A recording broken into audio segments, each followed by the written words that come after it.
The Pinball Network is online. Launching. Triple Drain Pinball Podcast.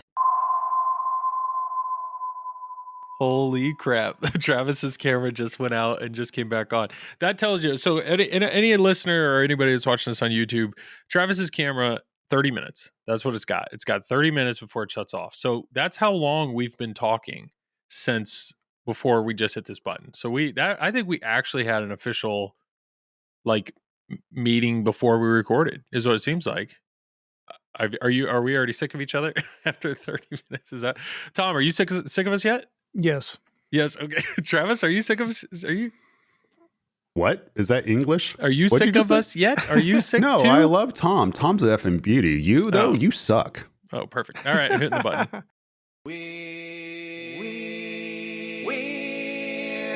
We're three guys who like to talk pinball, so we came up with a clever name. We're Joel and Travis got who talk pinball, and we call ourselves Triple Drain, Triple Drain, Triple Drain. We're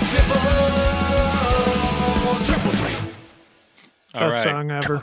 It is a great song. It is a great song. Shout out to Jason for giving us that. Jason, Pinball Party has officially left TPN. No bad blood, no problem at all. But he left, so definitely make sure, because he's still making episodes, make sure you subscribe to him on his own channel. Travis is holding his hand up. What do you want?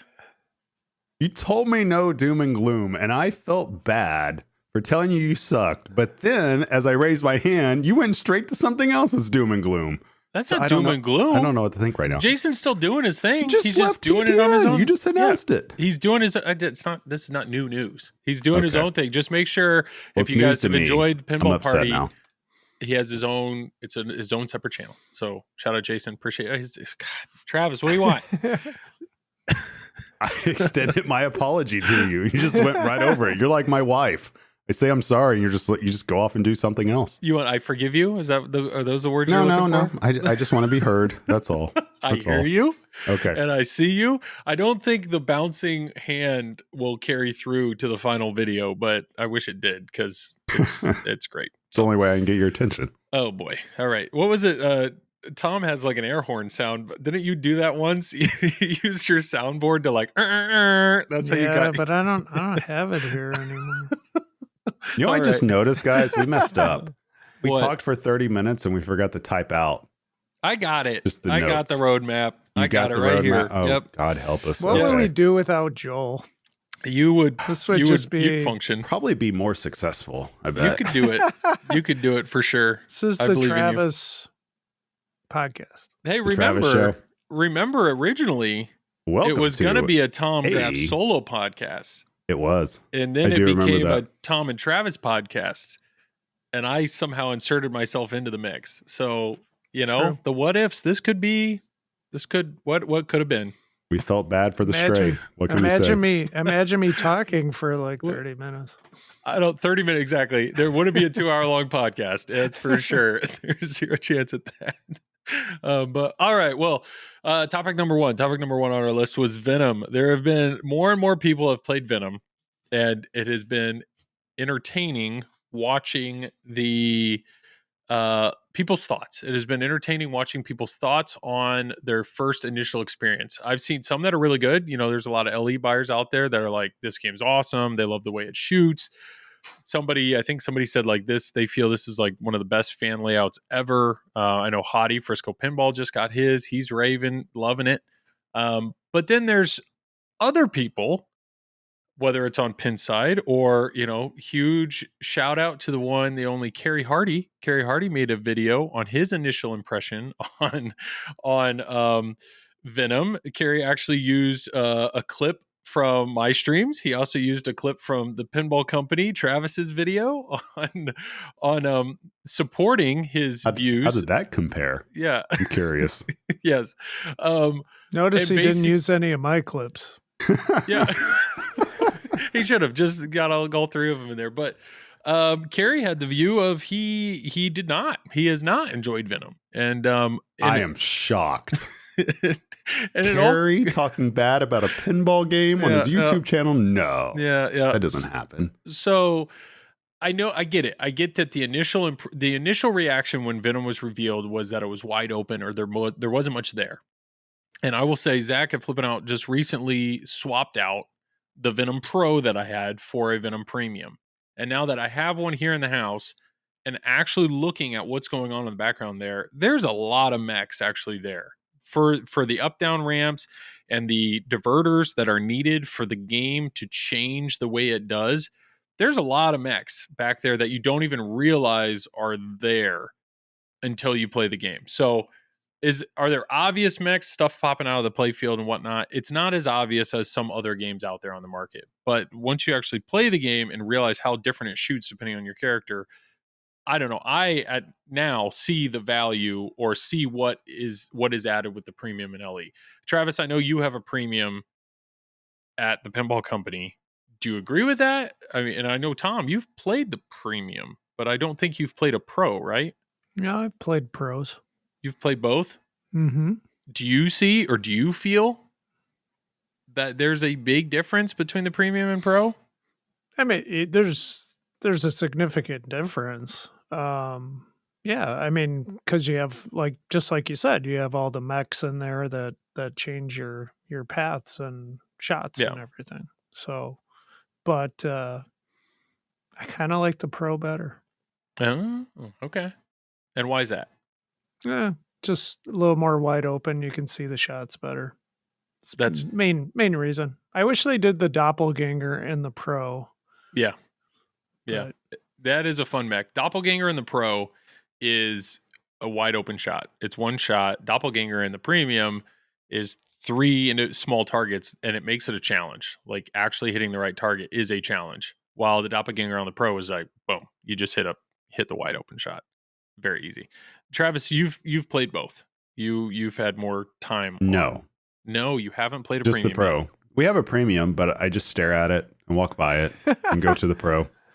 I will say, I just haven't had time to play it yet. I'll play it next week when I get back from Super Series.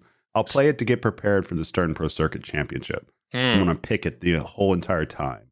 Yes, Ooh. I will say, it's a hot take. I've put more time on the pro. The pro is easier. I actually think the pro is easier, and it's because the shots don't change. Once you figured it out, you figured it out. It's not like it's ever going to change. The horseshoe was a relatively safe shot, in my opinion, both sides of it. So there were, in my opinion, multiple consistent, reliable, safe shots in that game in the pro that now all of a sudden with the premium are not as consistent or reliable. For example, the Gwen on the pro, it's just a horseshoe, but on a premium, that's when the middle 180 ramp is actually all the way up and acts like the horseshoe. So you would think Gwen, when you pick Gwenum, it would be almost the exact same as what you get with the pro, but it's not. When you go through the right side of the horseshoe, there's an up-down post that'll actually come up and slow down the ball or stop the ball. And I found that actually can cause the ball to now go a little bit to the left towards the middle of the game, like middle of the flippers, or that little bit of hold up throws off your timing. It actually, in my opinion, the up down post hurts it. It doesn't help. It's not a safety measure. Or because there's a diverter back there that can change it. Like that diverter makes that shot a little clunkier than on the pro because it's just a stagnant horseshoe. So it's little stuff like that I do personally like the premium more because I love how the game is changing based on your character. But if you want to focus solely on shots, the pro is probably the way to go in that sense because it is a smoother way. But that's not unheard of. I mean, there are people that argue Godzilla Pro is better than premium because of that. People argue Avengers Pro is better than the premium because of that. You start removing mechs out, you get more smooth, consistent, reliable shots. Am I now crazy here's there, the real question. Did you read the rule card? So this is not a dig at anybody in particular, but hypothetically, if you were going to put out hypothetically, yes, this is all hypothetical. Everybody, everybody, potentially, this is hypothetical. if you're potentially going to put your opinion, do with this statement, if you're going to put your opinion out to the pinball masses, you Yes. know, on what your views are, your initial impressions on the code, and how easy it is to understand the code. You would think you might hypothetically, we think you think you might maybe. read the rules. You might. No, I understand the rule card, which is on every pinball machine ever. Lower left, right there, boom, rule card. That's a lot to ask. That's like 10 sentences. What's way more to ask is a 32-page PDF that Dwight wrote that's on the Stern website. I get that. And I get that a 32-page PDF may be too much. Okay, wait. I've heard people talking about this. And I don't know where this is coming from. Yes, I will contend it's 32 pages. But if you've actually gone to read it, it is literally like whoever wrote that, I assume Dwight did it. It's almost like the way I would write my papers in high school to try to get away with making the font as big as possible, the margins as big as possible, because I want to lengthen out my paper as much as I can. Like, there's just no comparison. So you don't think there's 32 pages of content or triple there? spaced? There's not 32 pages of content on there. They have a full page of DJ mixer stuff on there. I mean, it's fine. What I'm saying is yes, it is thorough for what it is, but people are just completely losing their minds by psyching themselves out that they have to know 32 pages worth of content. Like, I'm here to tell you, there's less than 1% of players in the world that even need to know that because they're even capable of doing that. I mean, that's the thing. It's like, you don't have to know an entire rule set. The first picture is just a big picture of Venom too. Yeah, okay, that's the first So page. it's really only 31. There you go. So what's the second page then? Probably table of content. No, we got plenty of time. Let's look through it real quick. All right. Page 2, how to and rule guide. Like, that's all it just tells you an overview real quick. It's just an overview. If the argument is it's not 32 pages, it's only 30. I think the argument I understood when I got into pinball there would be no reading whatsoever. What do people want out of modern pinball? Okay, what do people really want out of modern pinball? Do we want EM rule sets, Joel? No. Is that what we want? No. Do we want just like a little drop target? I really think that every game should have the exact same rules, exact same score. There you go. And just change the layout. Change the theme. And I have even a better idea. We should come up with a rule set to where we don't even have modes in the game. We just do combos. And guess what? We just have 3 colors for those combos. But how would you tell somebody they're doing a combo? How would you show them that? Yeah, I would just point and I would say, you hit this shot, and then you hit this shot. With the same wait. What if the shots aren't lit? They're no light. Hit it. No light? You don't touch it. You don't deal with it. You just hit.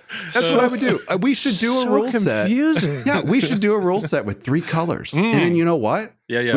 We should do a rule set too with like a green triangle type light that represents a lock.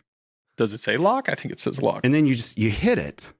And then eventually the machine will spit out more balls that you can keep above the flippers. So that's okay. So one of the things I said in our chat earlier was I think most people that when they walk up to a pinball machine, they want to know 2 things. They want to know, how do I start a mode?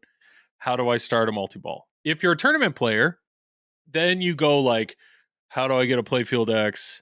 How do I get out of the ball? But there's a little more there. That's completely different, though. I mean, a tournament player, here's the thing, Joel. Here's the thing. And people have to get this out of their heads. Yeah. If you're a casual, right? Or you just play and you don't play in tournaments, then you don't need to know how to maximize your points. You're playing the game for an entirely different reason, right? And that's perfectly cool. Like, good on you. So that means you can explore the playfield a little bit more. You can find out what's going on because that's part of the fun. Now, if you're not going to have fun by doing that, what's your other choice? You have to learn the rules. Yeah. How do you learn the rules if you're not going to shoot around and figure it out? Well, you got to read the rule card. We can go a few different ways here. So we're going to go all the ways, Joel. Okay, so the 2 things that come to mind, right? Okay, you have stuff like we're putting a video this to game, bed tonight. right? You have something like a video game. Now, yeah, some Tom. people hate how certain modern games have like a tutorial thing. They're like, I just want to play the video game. Yeah, While skip you look over at the tutorial. But you Yeah, look at other it's fine. games, they talk about like how Super Mario Brothers, level 1-1 is a perfect intro because it puts obstacles in your way. You only have 2 buttons and you got to figure out, oh, I have to jump or I have to this. Some people want that. They say, don't spoon feed me how to play the game, but make it something that you can figure out as you go. But How I do think we do that people for want- pinball pinball? games aren't linear like Yeah, how do we like do a that for video pinball? game. I Do we get it. say when, like, do I treat it like I do with my twin daughters? When the ball gets close to your flipper, you flip. You flip. Yep. Yeah. So- like, is that the tutorial? If we're going to go back to people want modes and people want multi-ball, maybe they're looking at the playfield going, where is there a physical ball lock? Okay, obviously right there, so I'm going to keep shooting in that direction to see if it locks a ball. Maybe that's how they think they get to multi-ball. Otherwise, they might read the rule card to learn how to get to the multi-ball. Maybe they do. Maybe. But a mode, I would say modern pinball, most people are, how do I get into a mode? How do I get into something? And usually the safe bet with a Stern game is ramp. You hit both ramps. And then you find whatever shot starts the mode. Like, that's pretty safe.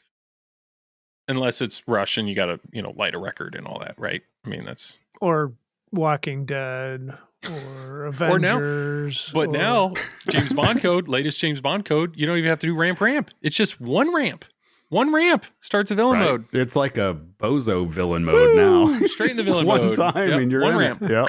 I'm in it. But then there's others, some of the classic older games. It's you hit whatever shot you hit, you just hit it 3 times and you're watching the inserts light up.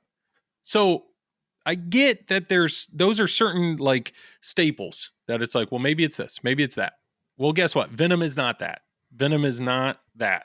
They're trying something new. So I could understand how people that are not stuck, but set in their ways of what they think most games, how you attack them. Venom is different than that. But it still doesn't make any sense, though, because I've heard some people comparing it to Attack from Mars in a way that they're like, I wish that the rule set was like Attack from Mars, to where you just fill up a certain area and stuff like that. And it's like Venom is kind of Attack from Mars or light, if you really look at it. I was just going to say, you're it's just hitting kind of one shot. slightly like that. Yeah. Yes, exactly. That's why when people are talking about, I wish it was like Attack from Mars, I'm like, bro, it's literally is just one shot. Like, you're getting, so many people are just getting in their own way And and instead psyching of hitting themselves a out. shot 3 times on a ramp, you're hitting the lit Hitting lights. two.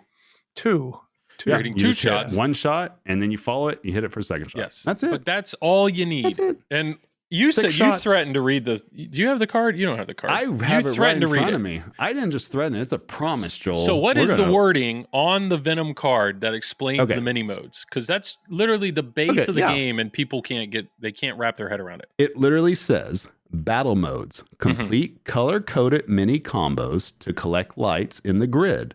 Complete 3 lights and be at level 10 to qualify battles with Riot, Phage, Agony, and Lasher. Shoot police station ramp to start battle. In battle, shoot red and blue lights quickly to defeat foe. Increase your level for more power in battles. Okay. Unless somebody literally does not know what a combo is or doesn't know what a grid is, I don't know how else Stern can explain this any easier for people to understand. And I know one of the Like, I'm reviews I trying to said, comprehend that. somebody's like, I just kept picking Spidey because I couldn't tell what any differences were between the characters. It's like the LCD It screen says it on the says LCD. it very clearly. When you choose your host, over on the right, it says Darn. very clearly what the advantages are of the characters. Their So whole shtick about selling this game on all the promos is choose your host, Yeah. changes the game. You look at any promo, you see it. It even says it on the rule card, choose a host. Each host has a special advantage in physical layout and playfield changes. Like, it I get tells it. you.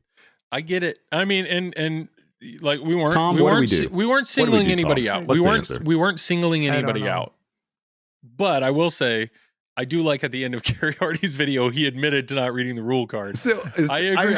I do appreciate that he I heard admitted it. about that, and I was just like, bro, no. But that Like, to I couldn't me, believe when somebody told me that. but that's what he's saying is he's like, am admitting that I put forth zero effort before stepping in front of that game to try to learn how to play the game. So why is it then? Okay, let's take a step back here. Maybe Tom can help us because I'm sure he deals with some unique people. Tom is wise in his line of work. Yeah. So how would somebody play Venom and not be able to tell that? And again, this isn't about anybody. I'm just talking like in general, because obviously there's multiple people that are having this issue for some reason. How would somebody not be able to tell if they hit one shot that's a certain color that it moves to another part of the playfield? And how would they also not be able to look at the grid that's prominently on the middle of the playfield and tell that it has the same colored lights? Like how are people not corresponding that? And that's the thing. Like I think with this game, it can't get any simpler than what it is. So if you can't play this game, like anybody should know how to color coordinate lights. We've all played Simon, right? A freaking game where you just go, doo, boop, boop, boop, boop, boop, boop. Yeah, it's literally that. That's what this game is. It's and fun.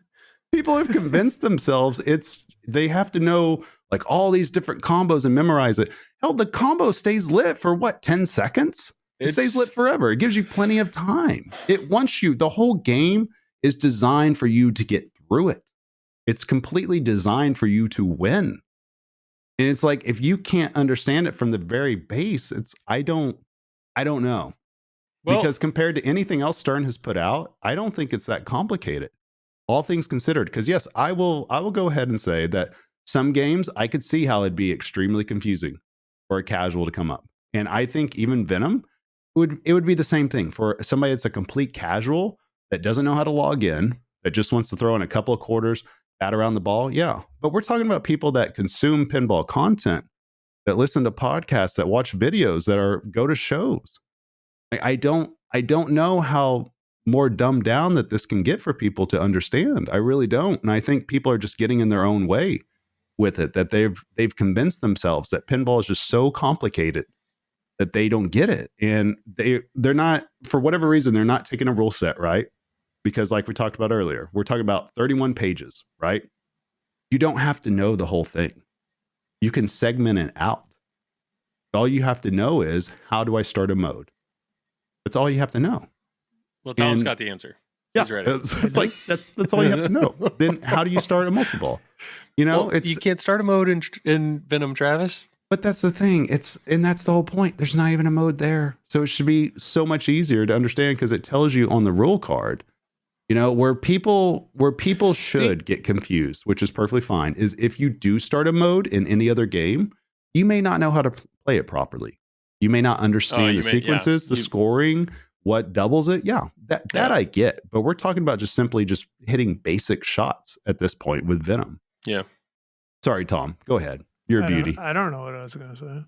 Well, Tom, you played it. You were actually the first of the three of us that played it. Yeah. And you happen to have your streaming. And I was like, I don't know what I'm doing, but I'm scoring a lot of points. This is but that's a question. Maybe that's a question though. I mean, you are very good at pinball and have played a lot of pinball, but you're saying in that initial first game of playing pinball, you scored a lot of points. I'm assuming because you're following the blinky light. Yes. But you said I had no idea what I was doing. So whatever you were doing, it wasn't obvious what you were doing. Some things, but not. Tom, did you follow the blinky lights? I did. There you go.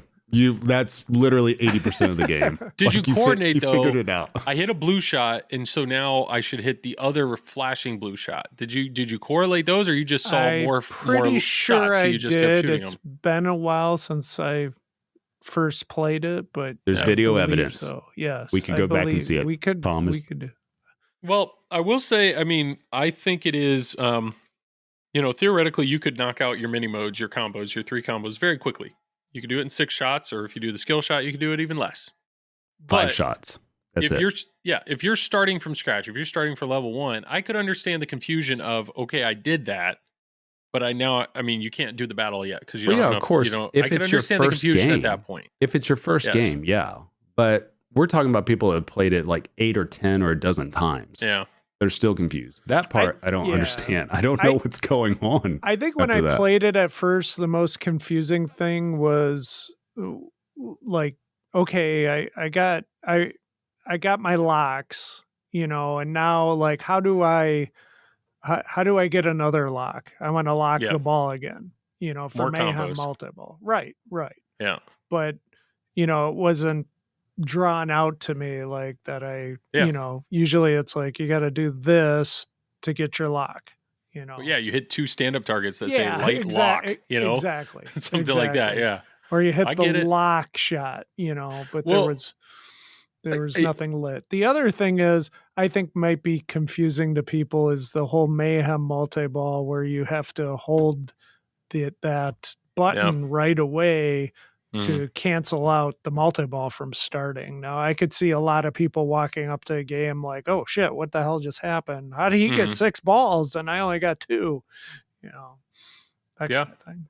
But that all takes effort in learning the game, right? Of course. Because that part takes effort in just reading the rule card because it's right there too. Like, nobody reads that rule card. If a complete novice stepped up to the game, they could hit 2 green lights and they'd be in a multi-ball. That's all they're doing is 2 shots novice. and they're in a multi. Like they play pinball, or they're just anybody that walks up there, anybody that walks up the street. I mean, they could see, I see 2 green arrows, mistakenly hit them both, and they're in a multi-ball, which is good in a way because they're probably pumped they're in a multi-ball. But if you get somebody off the street, they have no idea. Yeah, they have no idea. They will be so confused over the fast lock system. They don't even know there's a ball in the shooter lane. They'll be confused on how to pick a character.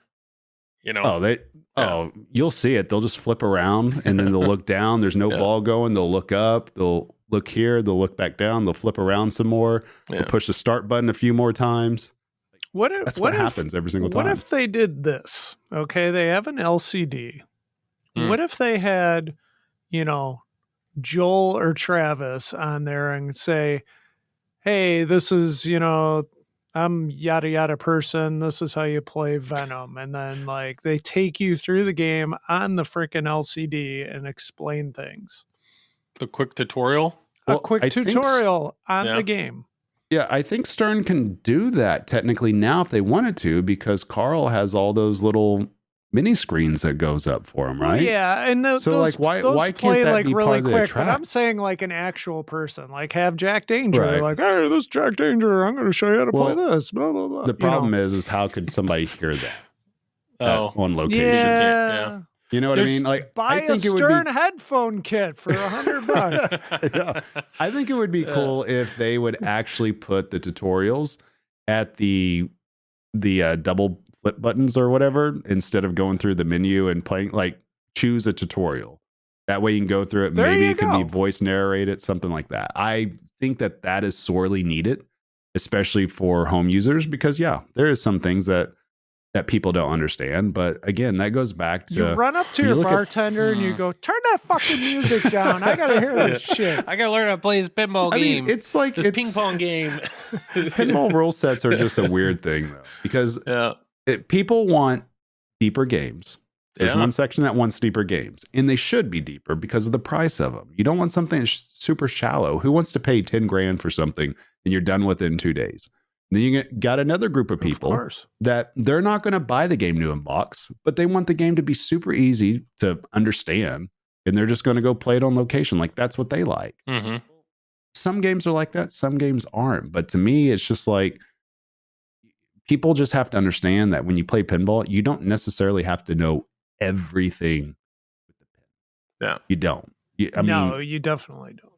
No, but well, look at it this way. Like, how many people are getting to a wizard mode during a game? I mean, not everybody. many. Not too many. So people won't experience that. And that's the whole reason why a rule set like Venom exists. That's the whole reason why we put a rule set at the very beginning of a game for somebody to actually see. So it's not like there's a bunch of people out there studying how to beat a wizard mode. Like, it's just not realistic. You know, I just think people just need to enjoy pinball the way that they want to enjoy it, and just stop psyching themselves out. Like, it's just pinball. Just have fun. Like, attach it to something else. That's the big thing. Have fun. Yeah, it's just, some people, it's just weird. They're like, I can't have fun because I don't know what I'm doing. And I've interviewed a handful of pinball designers, and the thing that I always ask them is like, how do you do? Like, I think it's an impossible task to write a code set that pleases the Carl D'Angelo's of the world that want super crazy, all that craziness, and a complete novice that they can step up and have a good time. Like it is, how do you find that balance? And I think Dwight himself, Travis is gone. Hi, Travis. Dwight himself, Hi, Tom. had Freaking beauty. Hi. Thank you. So Dwight did Munsters. Right. Munsters, and Munsters was specifically, it was supposed to be an easy to understand like rule set, and people laid into him for it. So a Venom is the exact opposite of like, let's try something that's very different than all other pinball games out there. Like you can't please everybody, right? But here's the funny part about Munsters, though. I guarantee you, during that time frame, if you ask somebody, if somebody said, "Oh, this rule set's super shallow," and they're bagging on it and everything, yeah. If you ask them, like, "Okay, well, tell me what each mode does, or tell me how to actually get through this game," they wouldn't be able to tell you. It's just a lot of people just get in their heads that something's a certain way. Now, that's not to say that Munsters isn't a shallow rule set compared to everything else. Yeah, but that's the way it was meant to be. So with this, I just think the other thing to consider is that if your skill set only takes you so far, you're not going to be able to enjoy a rule set to its fullest. Sure. You're just not. You're going to be fighting against the pen the entire time. That. Yeah. And that's, I think a lot of people experience that. They don't want to admit it, that they're having that rough of a time. So it just becomes, well, I just don't understand the rule set. It's like, no, Larry, maybe your live catches are just off. You know, Larry. Yeah, but there's nothing wrong with setting your game up in a home environment so that you can play the game easier too. Oh yeah. No, that's what people should do. Except for you and me, Travis. But that's exactly, yeah. No, I've definitely never done that. I've never made a game easier for myself. Well, honestly, shame. I would tell people that are novices or new to pinball, and we talked about this before. There's nothing wrong with setting your game to 5 to 10 balls. Make the game something it's your game. Make sure you're having fun with it. I did it on Rush. Easier. I made Rush easier in the code because I think at some point they did a code change that made it harder. Yep. And I remember making a comment, and Ray was like, "Joel, just set it to home mode or easy mode." Nobody's winning a world championship in their basement. Like you're not playing game 9 of IFBA against Johannes. Just set the damn game to 10 balls. Set everything to easy and Joel out. That's all you got to do. So I will say, I mean, I had Godfather here, and Godfather, the code in that is so much more complex than Venom. Hypothetically. No, I'm just saying it is. I'm talking to Tom. We're talking about something else. But no, yes, Godfather, yes. If you want to talk about complex code, yes, let's talk about Godfather. And I've experienced that with a lot of the JJP games, where I think the games really are designed for people that are ready to really learn their home use environment, ready to learn. And people dogged on Toy Story 4 because they thought it was too shallow. But Toy Story 4 had a much more approachable code or rule set than Guns N' Roses or Godfather. And it's just, you can't have it all, but I will say, after spending a lot of time on Venom, I'm really enjoying Venom. Like, I like it a lot. And there's something about that XP system. Between 0.91 and 0.92, they made Grendel and Noel harder. I'd already beat Noel 3 times. I had beat him. It was under an hour and 30 minutes. And it was like in the 40-ish level range is all I needed to brag. Be. That's, but people that listen to this or see my stream, they know my skill set. And but I think I've only beaten Noel once, Joel. Well, Travis did it in 2 times in one game, so. I didn't say that. No, Joel, you have a video of it. Joel, I think your skill set at pinball has improved dramatically over the past 2 years. And I wish, and I'll say this, so you know, don't let this go to your head, because I don't like saying nice shit about you ever. But I think if people what excites me about your pinball play is that people can actually watch it over a long period of time and see the improvement. And you're proof of what happens if you play a game consistently and you ask the right questions. Yep. that's what happens. Now, it doesn't mean like all of a sudden we're going to get you out there and take No. 88th at Cleat No. Pin or anything like that. No. But Let me find that improved. Abe Clips Yeah, YouTube. that's the best video. No, there is genuine truth to that though. Of like every game that I stream or borrow from Zach, it's there is improve, like things improve over time. And normally my plan with streaming a game is first stream I just want to do it on my own. I want to see how much of the game I can like find on my own, and I want to try to find the shots. Like you guys have the ability to find the shots on almost any pin within like 4 flips of a flipper. I don't know how you do it, but I can't find shots that fast. So called having no life, Joel. got it. Right. So, but then stream 2, I am fortunate, yes, that to have a designer like an Eric Minier or a Dwight Sullivan to be on there and explain the game. You know, I've played the game enough now that I actually feel like I have good questions on, can you clarify this? Can you explain that? That is super helpful. And I'm glad that I am in a position where I can have those conversations and share those conversations to hopefully educate anybody watching me. I love it even more that Travis had to watch that video of me streaming to learn how to play the game. God bless Love Dwight Sullivan for just setting through that and trying to coach you through bricking all those posts. No, I loved it. Doing it was God's great. work over there at Stern. I won't forget. Yeah, there was one point where I went to ask a question. He goes, "Hey Joel, just focus for a second and try to beat Grendel." Like he wanted me to stop talking just to try to. Anyways, I You love know that. you're talking a lot when Dwight's like, Yeah, Dwight "Whoa, is telling me, bro, settle down, buddy." bro, take a breath, right? Yeah, yeah. So it was great. It was great, and I'm glad I can have it. And I know Carrie called me out on that on the video. You know, it's not like all of us can have the designer of the game coach us through, and I get that. I understand. But that is there's fortunate. a YouTube video out there. There's plenty of information out there, and you can either take that information and do what you want with it, or you don't do it at all, and then you just live with the repercussions of that, or the consequences, or just the reality that you create around you. I mean, it's like anything else. We do anything else in life.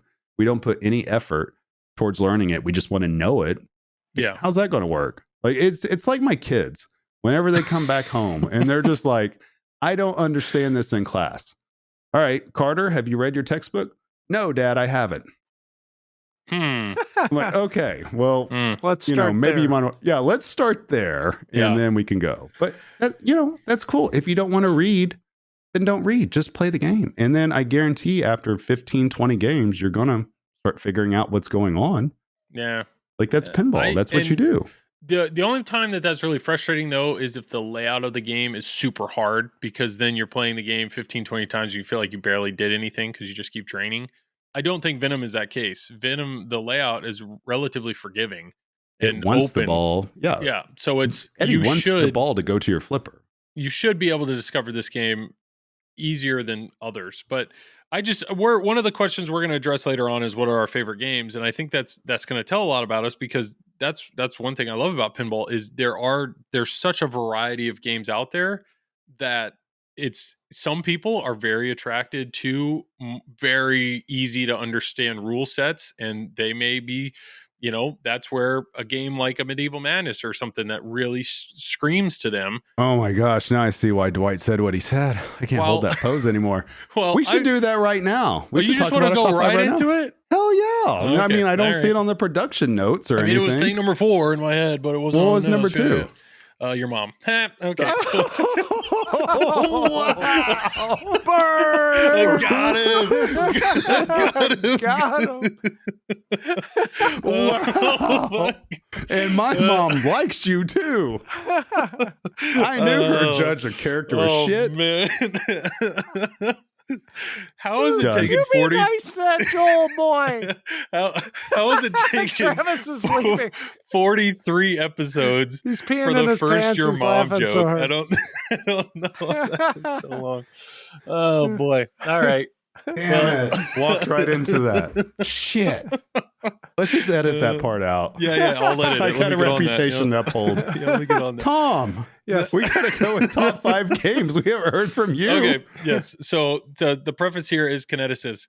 I actually had this idea. Believe it or not, I'm giving myself a little credit. Oh, here we This go. is- Humble brags yeah, again. humble My brag. God. This was my I'm you Didn't guys we do play this like 20 podcasts ago? No, I don't We think we did. have. We did. Or something. Yeah, I think we did. I don't think we did. Maybe it's top 3 rule set. I think it was I think my it's probably idea. what it was. I'm just so saying. how are we going to do this? Are we doing from 5 to 1? Like, how are we doing this, Tom? I think Tom, we yep. need like. I mean, we it's gotta Joel's V- idea. Let's We start gotta at 3. VH1 I'd this even- shit, and What I like that callback. Good job. I know. I think a lot of people, my guesses aren't going to be crazy, but you guys have played so much pinball that I'm curious. Like I've always been genuinely curious what you consider your top 5 favorite games. So I was like, I'm going to ask these guys, but I realized, what if we got more people to do this all at once? So I reached out to Kineticist because Colin is a really nice guy and he's really doing a great job with reaching out to media creators. So he pushed it out to everybody. I love it. Loser Kid's already done it. I've already listened to Slap Save has done theirs. There's more. Silver Ball Chronicles. Like there are people doing this. So I'm excited to see the compiled answers. So yes, the question is, what are your top 5 favorite pinball machines? I don't really care what order we go in. Do you guys? Oh, Slam Tilt, not Slap Save. Slam Tilt. I was gonna say, is Yep. Slap Save still around? I No, absolutely Slim care Tim. what order we go in. Okay, Travis, what order do you want to go in? I don't know. From first to It fifth. doesn't matter. You want to start with honorable mentions? Well, it doesn't make any sense to say our number 1 because then what? You just start from the top, then you're done.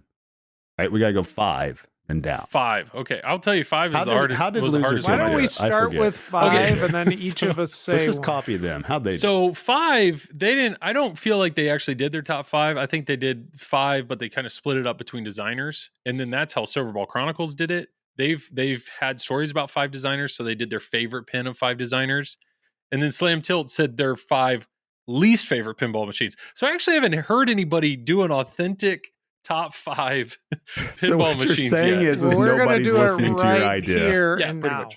Okay, so we'll start at number 5.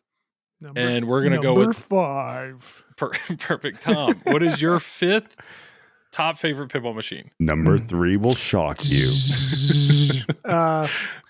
Harlem Globetrotters. Oh, I bet you weren't expecting I was that, Joel. not expecting that. My prediction with this was number 1 Rush LE, number 2 Rush Premium, number 3 Rush Pro, number 4 Rush New in Holy Box, shit. number 5 Travis Rush is like, on Location. That was my top 5 for Tom. All right, so here's my number 5. You ready? yeah. Harlem Globetrotters. way! Number 5. Whoa, okay. Yes. Look, I'll take a picture of it right now I believe you. to prove you. No, I'm not sending it to you, Joel. Only talk to Tom. Okay, Tom, I don't care why Travis likes it. Why do you Okay. like it? Yes. I like older belly games, but that one I really enjoy because it has the 3 flippers Mm-hmm. and it has inline drops for your multiplier, and then it lights the drop targets light your spinner. So like you just have like a spinner drop target fest, get your bonus up. It's just a very fun game to me. So Do you own it? I do. Okay. He has one of the nicest Globetrotters in the entire world. Yep. It is super nice. When I bought it, the gentleman I bought it from had gave me a playfield with it Nice. from CPR. So I took it home and I restored it. Nice. So, Travis. yeah. Why Travis. do you like it? Why do you like the I game? love it because just it's a different layout with the split flipper. I love the spinners on it, just the sounds too. Like it Mhm. reminds me a lot my early childhood playing Harlem Globetrotters on the Nintendo, and then seeing the commercials or the newspaper clippings for them that they're coming to town. Because back then we didn't quite have the internet in the early '90s, so that's what you had to rely on. But yeah, I mean that's the stuff I like, and plus the color scheme of it too. I think it looks pretty cool. Nice. Joel, what's your number 5? Harlem Globe. No. My number 5. This was Have you actually. ever played one before? Or you I say have you're number 5? Nah, I don't think. If I have, I've maybe played one game on it. Okay. It was probably at Wizard World, or it may have been at one of the shows. Could have been. Okay, that makes sense. I would like to play more We'll because I find one at like the Expo. idea of a scissor flipper. Like I like Yeah, that. we'll find one at Expo and we'll just scissor me timbers all night long. Jeez. Can't wait. All right. This was the hardest one for me, genuinely. And I think my number 5 is actually, I'm going to sound like a shill, but it's Stranger Things Premium or LE. Stranger Things Premium or LE. That makes sense. Yes. It does. That is my number 5. It has nothing to do. For sale right now at all Stern distributors. Yes. Yeah. Shill. You can buy your game. To me, I want pinball to feel unique. And I mean, you're saying, Travis, you really like the unique layout. You like this, of Harlem Globetrotters. Like that stands out. And I think what is going on with the projection mapping, the UV light kit, just the overall immersive experience that you get with Stranger Things. And then on top of that, I do like the theme. I like the Cleveland mod that adds a bunch of sound to it. And then watching my friends and family play that game, the amount of joy they had just trying to bash that Demogorgon in the face is awesome. Like it's just a super fun game. And if you can go premium or LE, it really is unlike any other pinball machine out there. So what I would be curious is if projection mapping is part of another game down the road, whether or not like I would prefer that. Maybe that would be a theme I'd like more. I don't know. But for right now, there is no other game like a Stranger Things Premium or LE. It's such a unique thing that this was my hardest one. I got a lot of honorable mentions that we're all fighting for that 5th spot, but that's my number 5. Stranger Things Premium. What's your 2 honorable mentions? How much did you get paid for that, Joel? $0. Metallica was one of them. Metallica is a game. I've had it. I loved it. I love all the mechs in it. I really enjoyed Metallica a lot. I love the theme. That was an honorable mention. Turtles is obviously an honorable mention. I love Turtles, but the challenge that I constantly have with Turtles is it because it's the theme? It was my dream theme. And that I feel like it's hard for me to have a true, unbiased opinion of the game because of how much I love the theme. And then Hobbit, believe it or not, was my 5th. If Hobbit shot better, that game would be beloved. I love the code in that is so good, and the sound and the light show, and they got so many assets. If it just shot a little better, that game would be beloved, in my opinion.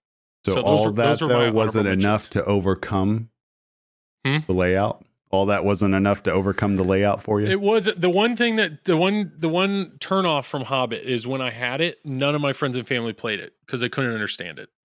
They couldn't understand it. It was too much. And so wait, you're judging the game bad for your own top 5 because your friends and family don't play it? It is a factor. It is a factor. Is that what's going on right now? No, it's a factor my because my wife doesn't play any of my games. Well, but there's nothing like Hobbit really. We talked just a few minutes just ago. Needs friends. JJP games really are hard to dive into, and that was something that they're like, I don't know what's going on, but everything's going on all at the same time. But I really enjoyed Hobbit. Well, Joel, don't let other people get you down. You like what you like, Joel. Okay. I was going to say, I was honestly, earlier on, I was really affected by like what my friends and other people said about games. And now I'm like, F you. I just like what I like. And if you don't like it, it's fair. Effing bad. Yeah. And that's why Travis sold Toy Story and his kids hate him for it. So it's fine. Oh, that's the way pinball should be. Yep. Like what you like. Even if you're screaming at your phone or at your headphones listening to us, like what you like. Don't you don't have to like something just because we like it. I get it. Unless Tom likes it, then you guys better like it then. Well, what are both of your number 4? Damn straight. Clearly you're in sync here. This is going to be really weird. Make Travis do his forward first. All right. My number 4 is Jumping Jack. 1973 Gottlieb. That is definitely not my 4th. What is this game? You don't even know it, do you? No. I don't want people to hear clicking of a keyboard. Joel's like, they made pinball machines back in the 70s? Jumping Jack Pinball. Why? Why is this game any good? I didn't say it's good. I said it's my number 4. Why? Why does it make your top 5 list? Because it has such a weird layout that is so simplistic that obviously somebody could come up with it within like a day. But it has 4 flippers. They're just like wild. It has the 2 pops close. So you always have chaos down below. And then you have just a line of drop targets. And you know what, Joel? Sometimes I just want to take out my nightly rage on a bunch of drop targets in front of me with soggy ass flippers. That's what I want to do. That's my idea of fun. Hey, like Holy what you just said. Like, just Yeah. like what you like. Now you see why I did that speech. What the Wait, nobody heck? can judge So you me. own this. You own this game. Oh yeah, I own it. It's a fun machine. I would Jumping never jack. sell it. So you have to do a skill shot into one of the saucers up above. If you do the proper skill shot, then you make your targets worth a whole lot more. So it's just, to me, it's a fun machine. I enjoy EMs. I don't need a complicated rule set to have fun. Do your twins play this or Toy Story 4 more? Just Well, obviously this, because Toy Story 4 hit the bricks.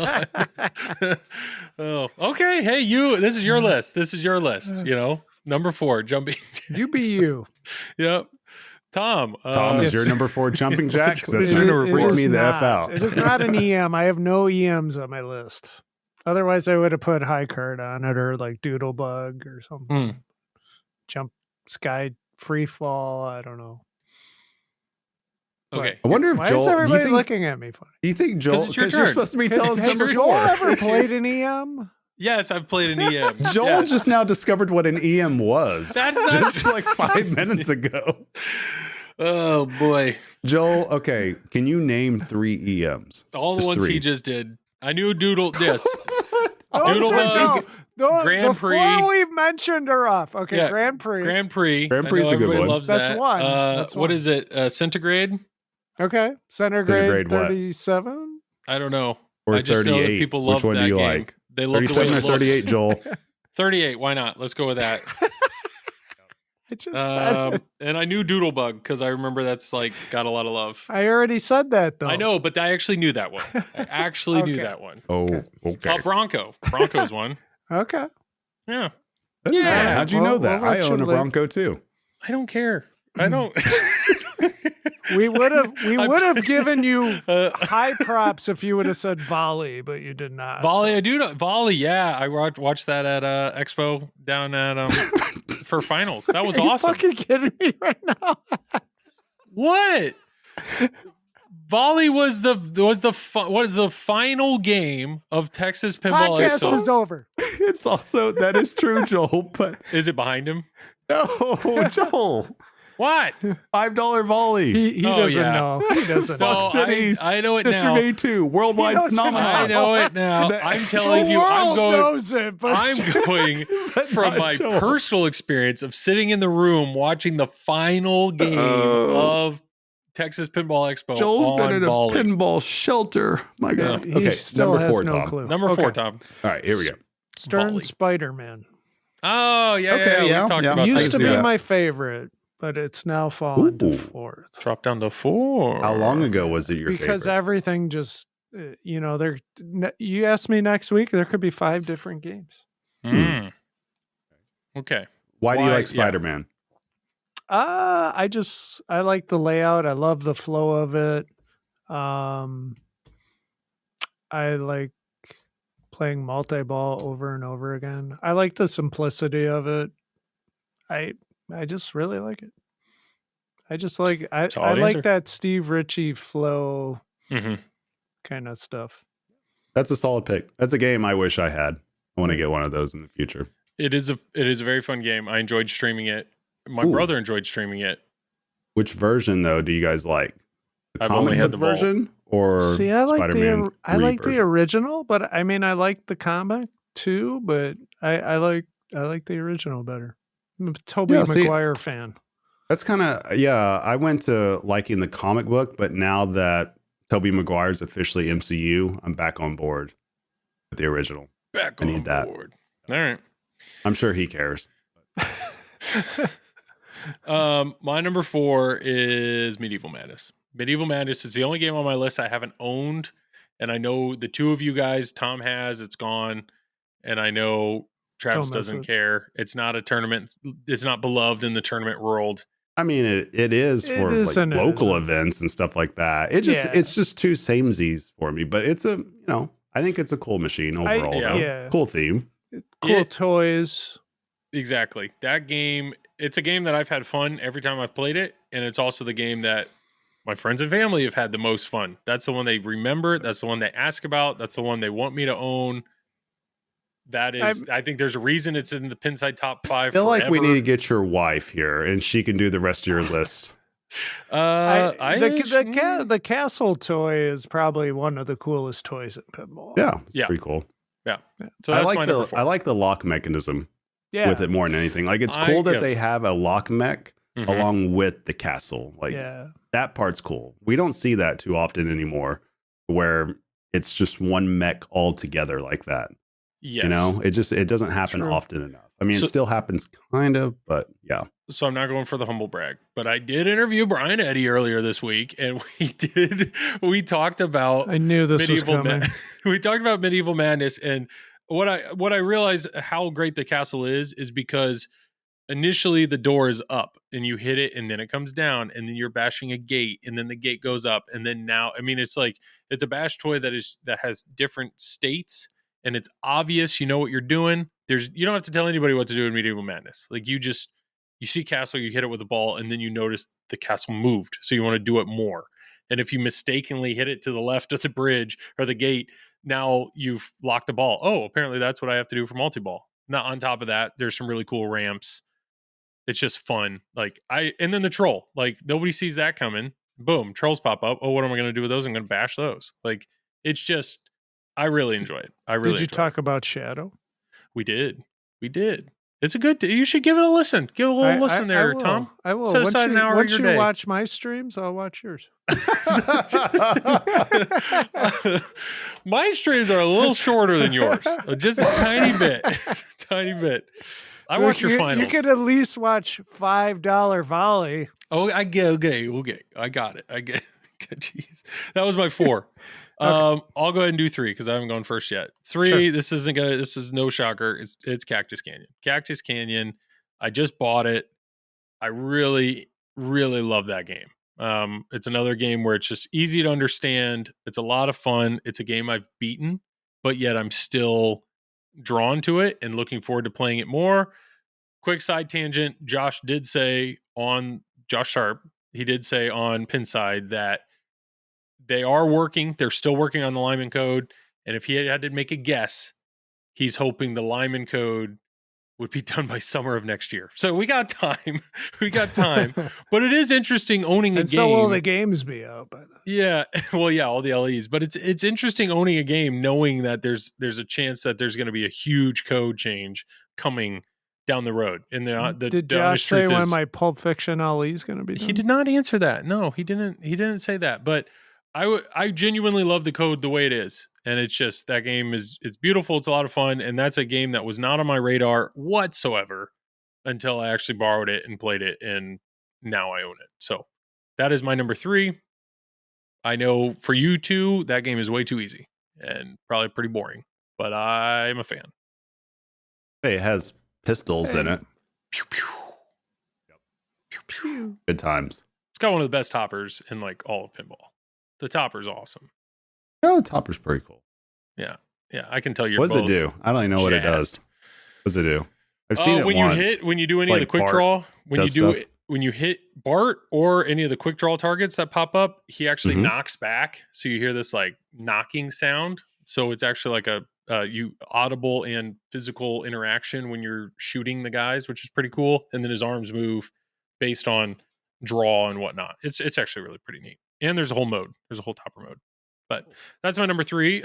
Let's go, Travis. What's your number 3?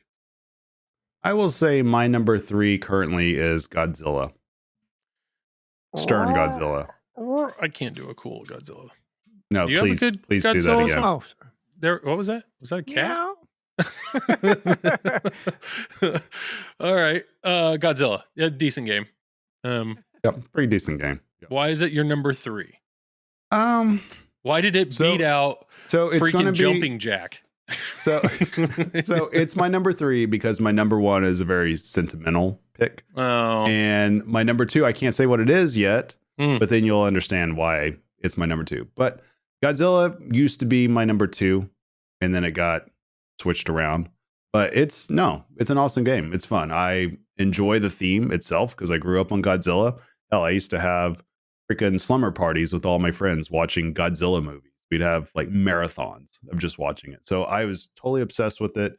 And then when they redid it for the US version in 1998, totally broke my heart when I went to go watch it because I was like, what is this piece of shit? You know, so I was pretty upset about that. So seeing the campy Godzilla in a Stern pin or in any modern pin, yeah, it's awesome. And the fact that it's done so well with the layout and the rule set, even better. I mean, it's a type of pin, it just won't leave my collection. I mean, I've thought about it just in case if I want to move down to a pro.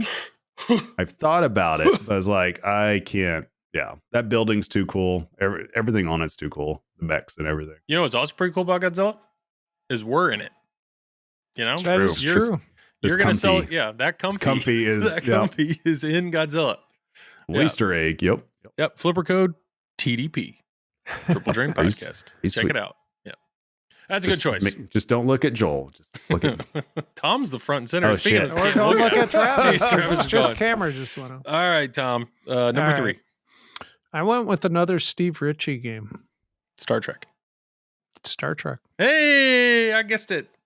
What do you own? Which Star Trek do you own? I have the Ali version. Ooh, with the lasers on the side of the cabinet. It is pretty sweet. Sweet. That warp ramp, huh? Oh yeah. Warp ramp, the Vengeance, the 18 different modes in it. It's all good. Yeah, that's a very beloved game. I get it. It's also that is a game that has depth, but it also is very accessible and approachable to anybody. And Yep. the fact that Vengeance is right there in the middle, you really don't have to tell anybody what to do. They're going to have a good time. That's maybe Sure. maybe that is a good game of like it appeases all skill ranges or skill levels. So good pick. Star Trek's a great game. Good choice, Thank you. Tom. Thank you. So that was number 3. I already did my number 3. Who went first? We'll go Travis. You Travis went first. I Yeah, did, let but we've Travis go been first for a rotating on who change. does Okay. the first. Okay, it's a good rotation. Okay, so my number 2 now is officially Number Jurassic Park. two. Three. No, you Oh, already I did said his my 3. number 3. His Oh. 3 was Godzilla. Yeah, and your 3 was Star Trek, Oh yeah. and Joel's 3 was Duh. Cactus Canyon.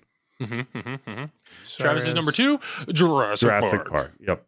Jurassic. Nice. Okay, so you're saying Jurassic Park and Godzilla, where they were kind of flip-flopping back and No, forth. I had Jurassic Park out of my top 5 Whoa. before the new code update. Yeah, I mean it was still way up there, Mhm. but just the only thing that I kind of like stepped back from is just whenever you got into control room, it was just very much you wanted to pick just one particular mode. And that's it. Because I mean, especially in tournaments and stuff like that, because it's the only mode that made sense. But now that everything's been balanced out, it's been switched around just a little bit, just enough to make you want to play every single mode. Nice. And I have the Jurassic Park 30th anniversary in my basement now, and I Humble find brag. myself, oh yeah, total humble brag. Yeah, I've got one. But playing the control rooms, I want to play all of them. You know, I don't think of, I just need to play this because I need to get this score or something like that. I find myself just playing through Jurassic Park because it's just fun to play through without even thinking of the score. Now, you can do stuff that's score based, but trying to get the visitor center, that's pretty cool. Trying to get through all the T-Rex events, that's pretty cool. Trying to get through all the control room stuff, that's pretty cool. Trying to do the Raptor with the Raptor gate that comes up, like all that to me is just a lot of fun, and you get so many choices to do stuff. Now that they got the combos wrapped in with the DNA combos, the trifecta, getting fossils. I mean, there's just so much to do in that game. Yeah. And the layout to me, it's so unique because that O shot is just a mother effer. Like I have such a hard time with it. Or no, the A. Sorry, the A. The O is fine, right? But that one on the right orbit, that's the one that I have the most difficult time with. Out of any shot on any game ever in pinball, that's the one I have the most difficult time with. So, Are you just doing like the yesterday, I went Dino 0 for 18. quests? I did, and I got all my badges in 5 Really? days. Did it. Yep. Yeah, I still have to get the top one, which is play it for 5 days. But I got all the other ones. All right. What about you, Joel? Right. You get Nope. you get your badge? No? Nope, did not get any of those badges. I got my 2-year internet or Insider Connected badge. Got that, You got what? If you played an Insider Connected game on the 6th, you got a badge that celebrates 2 years of Insider Connected. I think that was the last badge I got. It just happened to be. Okay. How do you even look up what badges you have? It's under your profile. I have a Under profile. badges. I have a profile. I mean, you should. Just look up Tripod Tom. You'll see it. It's there. That's a good point. That's a very good pick. Jurassic Park. I know I streamed it. I borrowed it. It kicked my butt. It's a challenging layout, or I found it to be challenging. Wow, look at all this badge. Look at that. Look There at you all go. those badges. Yeah. Wow. But that game, I get it. That's one of those games where I totally understand why it has the love that it has. I totally get it. But all right, Tom, what's your number 2? My number 2 is Iron Maiden. Whoa. That I was not expecting that. No, nobody was. I was not expecting that. You haven't had Iron Maiden that long. I've had it since it came out. Yeah, it's only been 5 years, Tom. No, didn't you? I thought you bought that. Isn't that the game you bought with your rewards? That was you're Elvira. You're getting Tom confused Oh with no, somebody that was else. no. I'm sorry, that was Jurassic Park. That's what you bought with your rewards. Got it. Yeah. Got it. I mean, know I who still bought really Iron like Maiden with Jurassic their- Park. Yeah. Well, okay, Iron Maiden. So why Why Iron Maiden? In 'Cause which version I'm pretty is it? sure I know your number one. It's a pro. I just like all the different modes and multi-balls and shot layout. I love the shot through the pop bumpers and up the ramp. And I love the shot in the back to start the mode and get your soul shard. I don't know. So Keith should have just stopped there. Spinners. One and done. No, but I out of his 4 maybe. games right now, that's one of my favorites. So It is really good. I also have mine set up really effing hard, and it's fun just to play it and try to Get wrecked. like do really well on it for it being set up so hard. Nice. That's a good pick. That's a solid pick. Apparently not. No, I just wasn't expecting it. You buy so many band pins that I was Yes. expecting your list. I'm pretty sure I know your number All one, but I was expecting I'm pretty sure you're number one. And I was you have- expecting Oh, another sure. one though. The one that's right behind him. I thought he was going to say that one next. Foo Fighters? this one. Yeah. I thought Yeah. for sure he was going to say that one next. No. Tom's just full of surprises. Keep us on our toes. Thanks for providing that for us, Tom. You're keep welcome. us on our toes. My number 2 is TNA. TNA is my number 2. I've said it before. If I was to get down to 2 pins, that would be one of the 2. I just love everything about it. Love the music, love the light show, the simplicity of it, the co-op mode. I just love it. Love everything about TNA. I did actually get a message from somebody on Facebook that said they just recently bought a TNA from watching my stream. So if my enjoyment of TNA was carried through the camera enough to convince somebody to buy the game, I did it. I did it. My commission on that is 0, but I will. I freaking love that game. I love TNA. I know, Tom, you owned it for a while. But Yeah, it's gone. I think it's a great game. I just had my time with it, and Yeah. I was ready to move on. And to me, there's something, I know it's not. I know you guys are giving me a hard time for EMs or even some more simple games, but for whatever reason, I feel like TNA scratches the itch of having a more single level, simple game in my collection, even though it's a modern game. So, big fan. I will. Big fan. I will say honorable mention for me because you did that. Yeah. I was thinking about putting Pulp Fiction on my list, but since it's Yeah. not really out so much, That was fair. yeah. Yeah, which is Because for the same reasons you're saying, like Mhm. it's kind of a older game with a modern take. a throwback. Yeah. Yeah. Yeah. But yet, I mean, Beatles is that, and Bond 60th is that. Yeah. But it's, I like I get that. And I I like get it. Bond 60th. Just didn't make the top 5. it. I get it.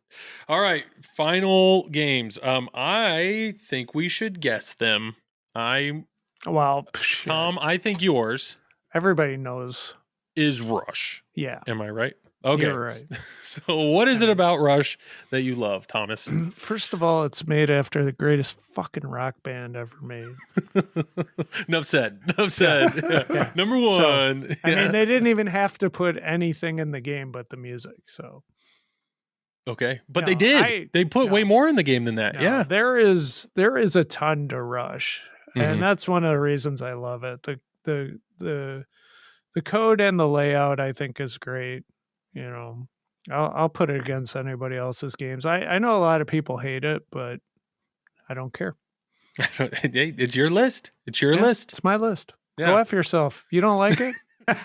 Too fucking bad. All right. Just kidding. Just kidding. Tom, you want to guess Travis's number one? It's sentimental. Oh man.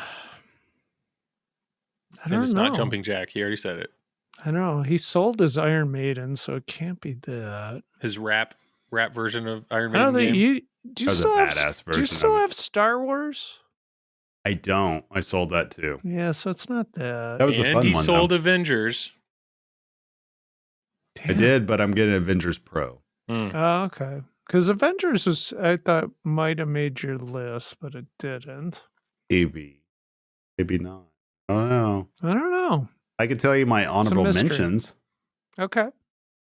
So Avengers, Iron Maiden, Frontier, and do I want? No, I don't think that one's worth it. Those three.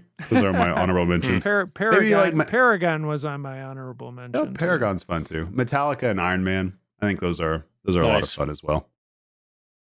Well, I know the answer. The answer is Walking Dead. Walking Dead is his. It is Walking Dead. Yes. That almost Yeah. made my list as well. Definitely Walking Dead. So Walking Dead was the very first pen I ever got. My kids, my wife got it for me for Father's Day, like way back, and I think it was either 2016 or 2017. I think it was 2016. So that was literally my first pinball machine after asking for an AC/DC for like 5 years. And I finally got this. I just knew of the comic books, right? Because Yeah. I've read them, and I knew of the show because I watched the show.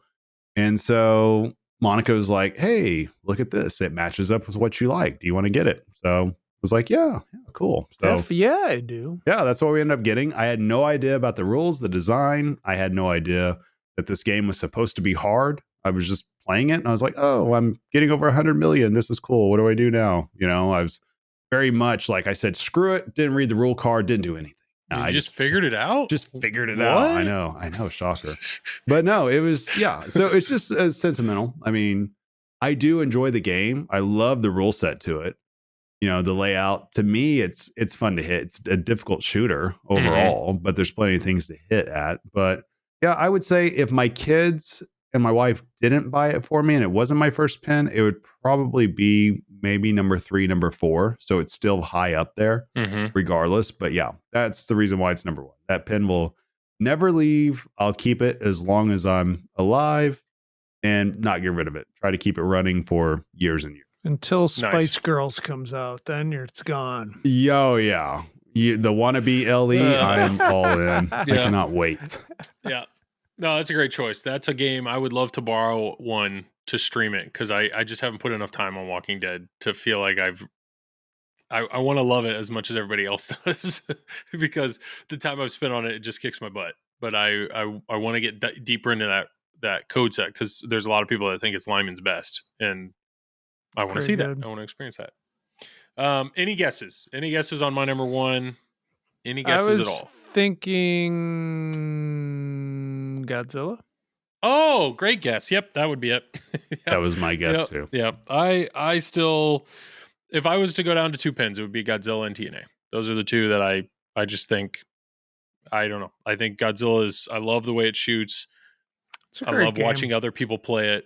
I don't get the burnout that you guys get with tournament, play. I know Travis, Tom, you had said that that's one of those games that's almost used too much in a tournament.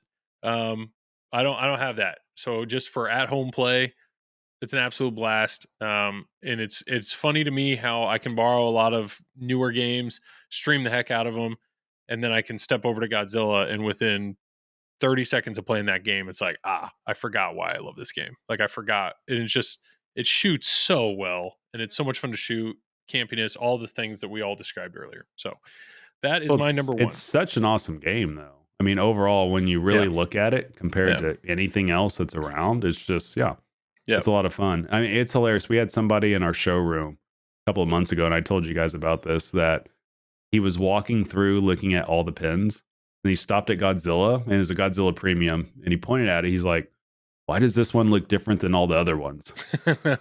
I'm like, that's the thing. It draws you in. You see it, and you're just kind of like, okay, this is something different, because everything, and we talked about this, Joel, when it first came out, within the first week, we were talking about how it was different because everything feels like it's wide open in the middle, yet there's still shots to hit at that's close to the flippers with that pop bumper, with the mazer target, with the spinner and the scoop right there and the other spinner. I mean, it's unique in that way that there's nothing really just smack dab right in front of you, but you got to spray shots to find it. And it creates unique combos and everything. It's so well done. And it's also one of the games that I'm modding the heck out of, like, and it's not, they're all tasteful, but I love how popular this game is because you have you were gonna say tacky. They're all tacky. They're all gaudy and tacky.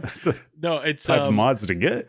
There's some amazing mod makers out there. Diddy Mods, Stumbler being two of them, that are like really putting in work and making these incredible mods. So to have additional light shows and choreography and other stuff that's added into this game and making these sculpts even better is, I don't know. I love that game. It's my number one. Yeah, it would probably be, quite a battle. What's your GC on it, Joel? I don't know. It's less than $1 billion. Come on, it's right behind you. I haven't broken $1 billion. He's like covering it right now. Come on, Joel. I don't know. What is it? I got to flip through all of them. Give me a second here. Look, Joel's like the champion of everything there. Yeah, it's my pin. Except for Calvin. See what he got. 864. You are so close. I know. I'll get. When are we going to get you past $1 billion? I just need to. I need to focus. I need to focus. Do you have extra balls on, Joel? Yeah, I have it. It's all stock. It's all stock. Okay. I don't really change. The only game I've genuinely changed, Stranger Things, when I borrowed it, I moved the outlane posts are all the way up. I moved into the middle because that's where Brian Eddy said he wanted them shipped at. They weren't shipped that way, so I did it. And then Rush, I moved the code back to the easier setting because that's what it was originally. Those are the only two games I've tweaked. Are you talking about where the records carry over? I don't remember. On Rush? It was something, I feel like it was less, I don't remember. I don't remember what it was, but it still didn't help me enough to get to some of the stuff that I wanted to get to in the game. But all right, so that was our top 5. So real quick refresh. My 5 in order were Godzilla, TNA, Cactus Canyon, Medieval Madness, Stranger Things Premium. Tom, your 5 in order. From first to 5 or 5 to first? Okay, so Rush, Iron Maiden, Stern Star Trek, Spider-Man, and Harlem Globetrotters. Perfect. And Travis? I was Walking Dead, Jurassic Park, Godzilla, Jumping Jack, and Harlem Globetrotters. Jumping Jack. What I can't wait is Kineticist. I hope Colin compiles all of these answers and does some sort of graph or something to show the popularity of certain pins, and the fact that Jumping Jack has to be a data point. It's gonna be on there. Is hilarious. Yeah, but all right. Well, that was fun. 1973. Yep, that was definitely fun. The last question that Colin wanted was, what is something that you currently love about pinball? What is something that you currently love about pinball? Tom, what is your the people? What? The people. When I threw that out earlier today before I warned everybody. Yeah, but no, the people. People's a great answer, and I'll piggyback right on it. That's the same as mine. I mean, I've met so many cool people in pinball. It's amazing. Yeah, I was trying to look for the specific question, but that is, I really dove into pinball at the beginning of COVID as an outlet to connect and play. And there's something about this game being such a tangible, hands-on game. You want to play it with other people. And sure, I understand video games. It's a little easier to play certain video games with people across the nation at any time. But I don't know. I just feel like it's such a more personal connection when you're playing there side by side, playing the same thing, and it's you versus the game. And then through streaming and this podcast, you guys, listeners, please be aware how appreciative we are of Facebook messages and emails and coming up to us at shows or tournaments and just saying hi. And it's awesome. It's an awesome way to meet and connect with people, to kind of share this hobby. So I'm with you, Tom. I can't wait for Travis to just say some ridiculously selfish answer, but our answer is people. We like people. So the question is, what's our favorite thing about pinball, or what we're we're enjoying the most? What do you currently love about pinball? Oh, what do I currently love about pinball? Well, I love that it all of his gives trophies. me a paycheck. His paycheck. To pay my mortgage. That's pretty awesome. Right? What do you currently love about pinball? I mean, if we're being real. Yeah. Okay. Well, that's that. No, we're good. Well, we could stop there. I would say besides getting paid for it, which is pretty awesome, it has its cool parts, has its down parts like any other job. I would say probably, I guess my most favorite thing about pinball right now is seeing my kids discover pinball a little bit more and just watching them play, watching them figure it out. And it's hilarious to me because none of them ask me anything about the pins. They don't ask for advice. They don't do anything. Monica doesn't even do that. Like, none of my family does at all. Joel, you asked me for advice more than my own kids and my wife. Apparently. I don't think anybody asks. I think we just get it. Yeah, pretty much. But I enjoy watching them play, and to me, it's interesting seeing them kind of latch on to something that I'm very much involved with. So that's pretty cool to share a hobby with friends and family, just like you would say. Yeah, my friends and family haven't really my brother has. My brother now streams with me like consistently, and I think he actually enjoys it. Like, that's really cool. He's the most entertaining one on there too. Jared, yeah. And Tom, I know you and Neil traveled the world, and we'll continue to do that. So it's, if obviously I think that's the hope for everybody that's into pinball is they can get their family into it as well, or their friends, to kind of do this journey with us. But even if you can't, to be able to go to a bar or a tournament or somewhere and just the show, and just kind of share this passion and hobby with others. People are cool too. That's part of it too.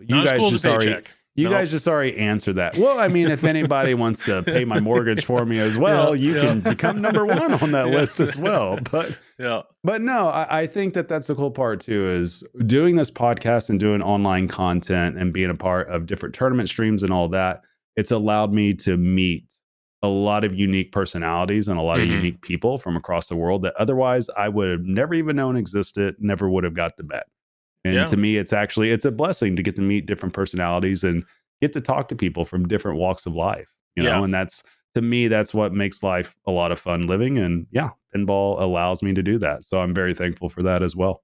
It's crazy to me that you traveled across the pond all the way over to Europe to compete It's a big pond. Big pond.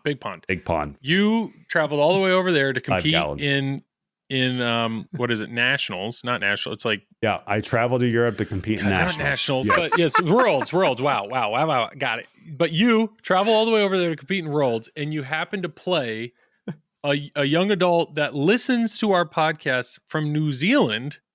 Oh yeah, Mr. Dipper. Complete other side of the world. He kicked my ass. Somehow listens to our podcast and then beats you head to head on pinball. I mean, that's crazy. Just destroyed me. that all that can happen. Yeah. So, no, it's fun. I mean, that was the cool part. Even going to the UK Open, there was several people over there that told me that they listened to the podcast and they watched Tom's streams and everything. And I mean, that's really cool. And plus, the most fun part of it is apparently a lot of people in England hate Joel's guts, and I love it. I might as well just move there. It is awesome. They're very much pro Tom, pro Travis. So good crowd over there. Everybody's pro Tom, but all right. Well, thank you, Colin. That was fun. But all right. So the last two things on our event are basically what's happening in the next 2 weeks. So first, we'll focus on you guys. There's a lot of tournament coming up in the next 2 weeks. Super Series being one. I think both of you guys are like heading out tomorrow for that. That's Wednesday to Sunday Super Series. That's at District 82.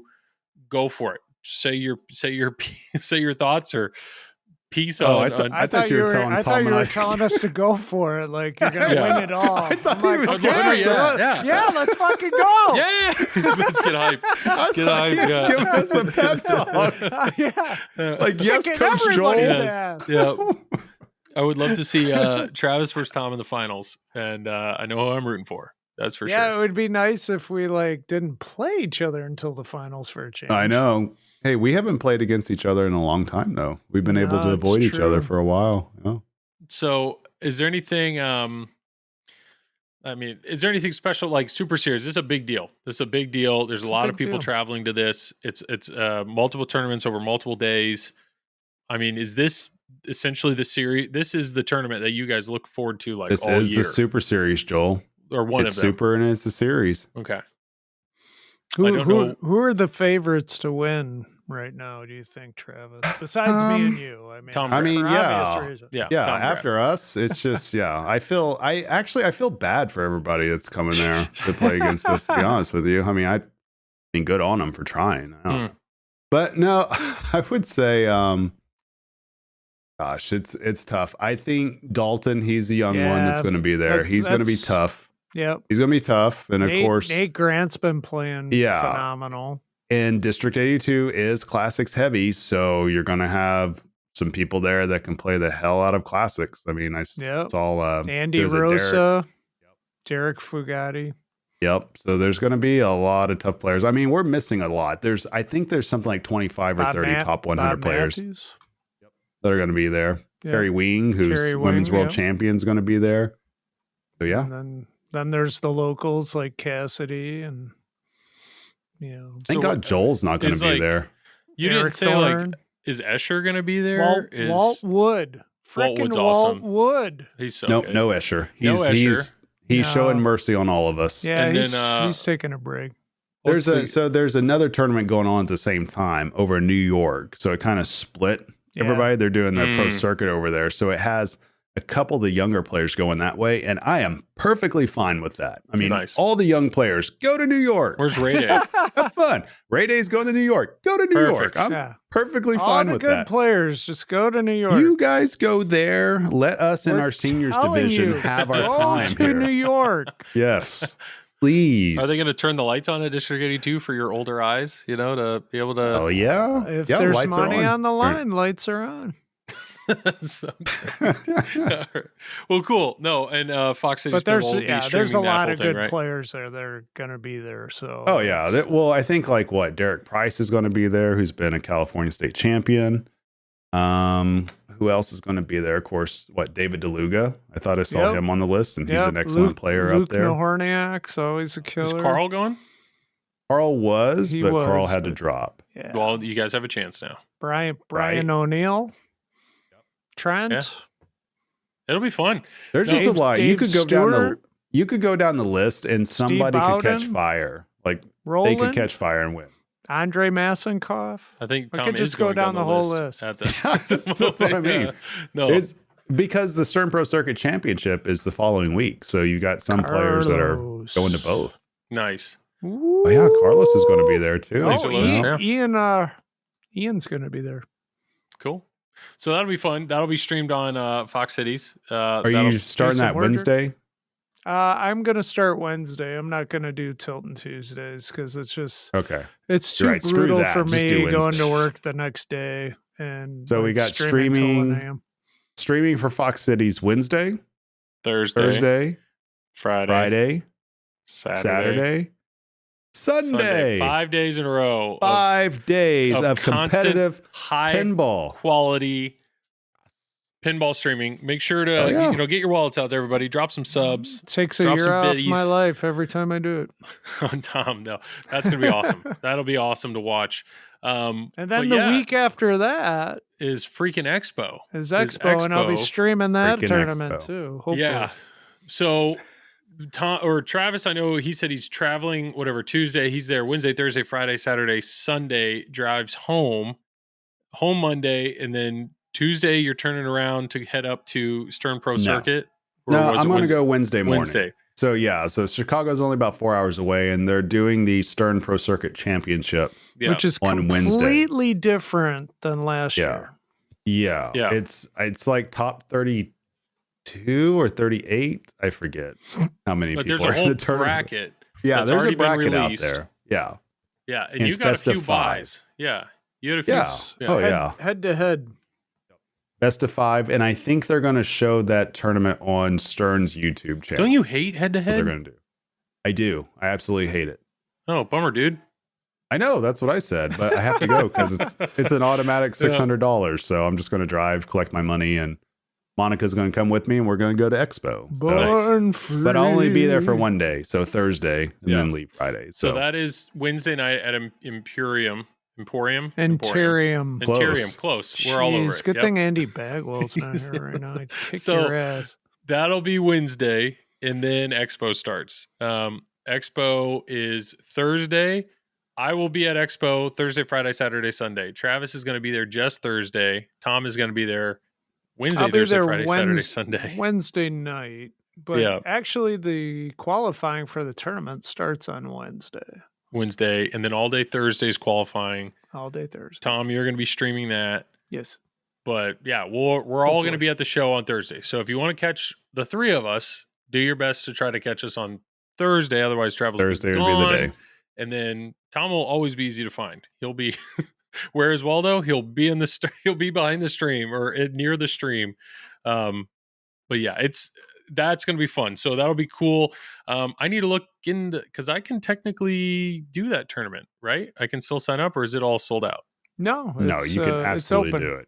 Yeah, I think I should. You know, why not? I think you should too. Why not? I might actually stay and watch that. Yeah, try to qualify on Thursday. You make it to finals. Anybody that plays make it to finals. So then I would play at some point in time on Friday. It's not true. Everybody doesn't make it. So like if you're in if you're in the if you're in the top 250, you have to make A. Excuse me. Sorry, Joel. So if you were theoretically, or sorry, hypothetically, if you were in the top 250, yes, you would not make it to A if you didn't qualify. Oh, well, I'm not, so I'm good. Right. So we don't have to worry about it. Okay. Has anybody ever not qualified for A finals at Expo? Yes. Has that happened? Mm-hmm. That happened last year by accident. I forgot about that. Mm-hmm. Oh, bless his heart. I'm not going to mention names. No, we won't say names. Nope. Like somebody accidentally didn't realize the format. Funny thing is they were told by one person that they were going to make it at the bottom, and then another person said, no, you are not.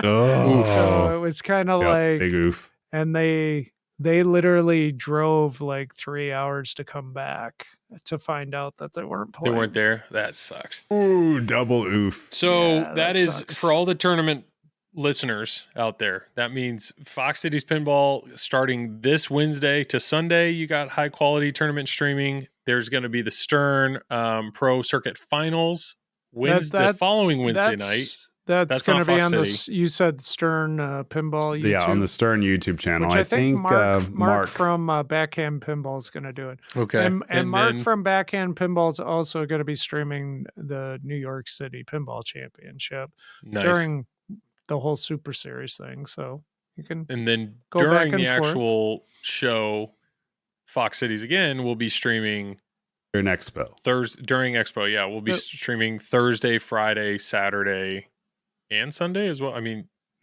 jeez. Now, here's the question. Is there going to be a live Joel and Friends on Wednesday? I don't think. Well, okay. So there, maybe. It won't be live at the show. I know Steve Beatty's always had like a party the Wednesday before Expo, and they've usually streamed. So Joel and Friends. Joel, with friends. You're supposed to come cheer me on. I will, yes. SPC. Yeah, that would be pretty cool. But believe it or not, I have to drive up a pinball machine for Jeff Teolis. Jeff Teolis actually bought a game at a show like last year. Grand Slam, I think is what it is. It's an older game. It's in my garage. So I have to drive that up because he's getting it and driving it home. But so that's all the tournament. There's a lot of tournament. So even if you're at home, there's going to be a lot of tournament stream to watch. Watch the tournament root stream and cheer. Stop listening to this podcast right now. Turn on Twitch. Watch us. Yeah. Then turn it back on when you see us on the screen. Perfect. All right. So that brings us to actual Pinball Expo. So Pinball Expo is next week. What if you're going to Pinball Expo for your first time? I think we said this before. If you're going to Pinball Expo for your first time, What do you do? what do you do? And then even if it's what are the initial go for it. Get a hotel room. Yeah. Ask all your lady friends to go with you. And you're gonna be sleeping by yourself. Yep. It's like, yeah. No, well, there's the Stern tour on Wednesday. Thursday morning, there's a Stern factory tour. There's a bus. They'll pick you up. You got to buy a ticket. Yep. Pick you up, show you the tour, bring you back. Okay. Yeah. And Expo's over. Have you had fun? So there's there's those. There's a lot of seminars. Yep. A lot of seminars. You have the free play hall, which is it's a part of the main hall. Mm-hmm.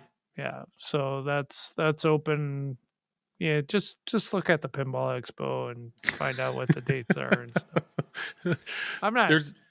There's a ton of pinball machines that are just sitting there. Those that's in the free play area. You can walk up to any of them. They're in free play. You can do just not play walk as in many the of them as you want. tournament room and start playing a pinball machine. Yes, the tournament room. There were be 4 or 5 security guards that will kick your ass. Just if don't you do see it.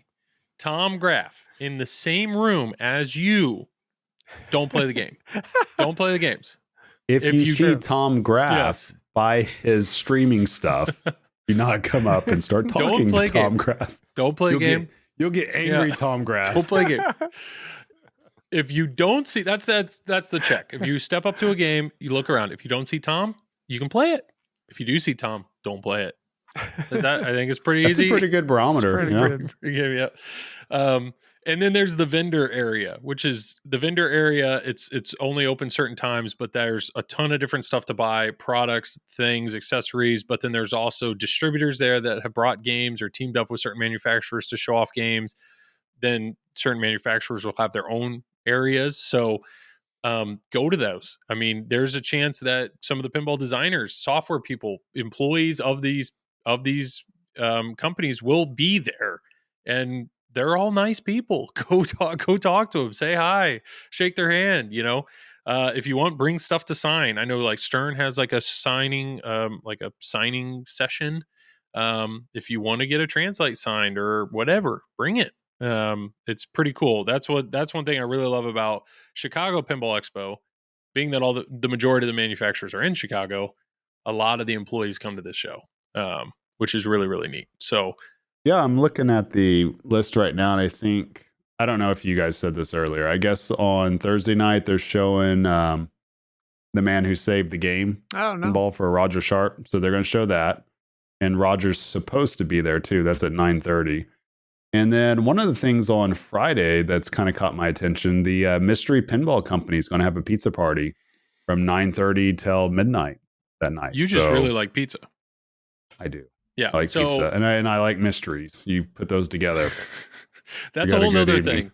There are so Mystery Pinball Company has already said that they are planning on announcing essentially themselves, their company, their game, everything. So there's going to be a new company with a new game there, hopefully to see, play, all that stuff.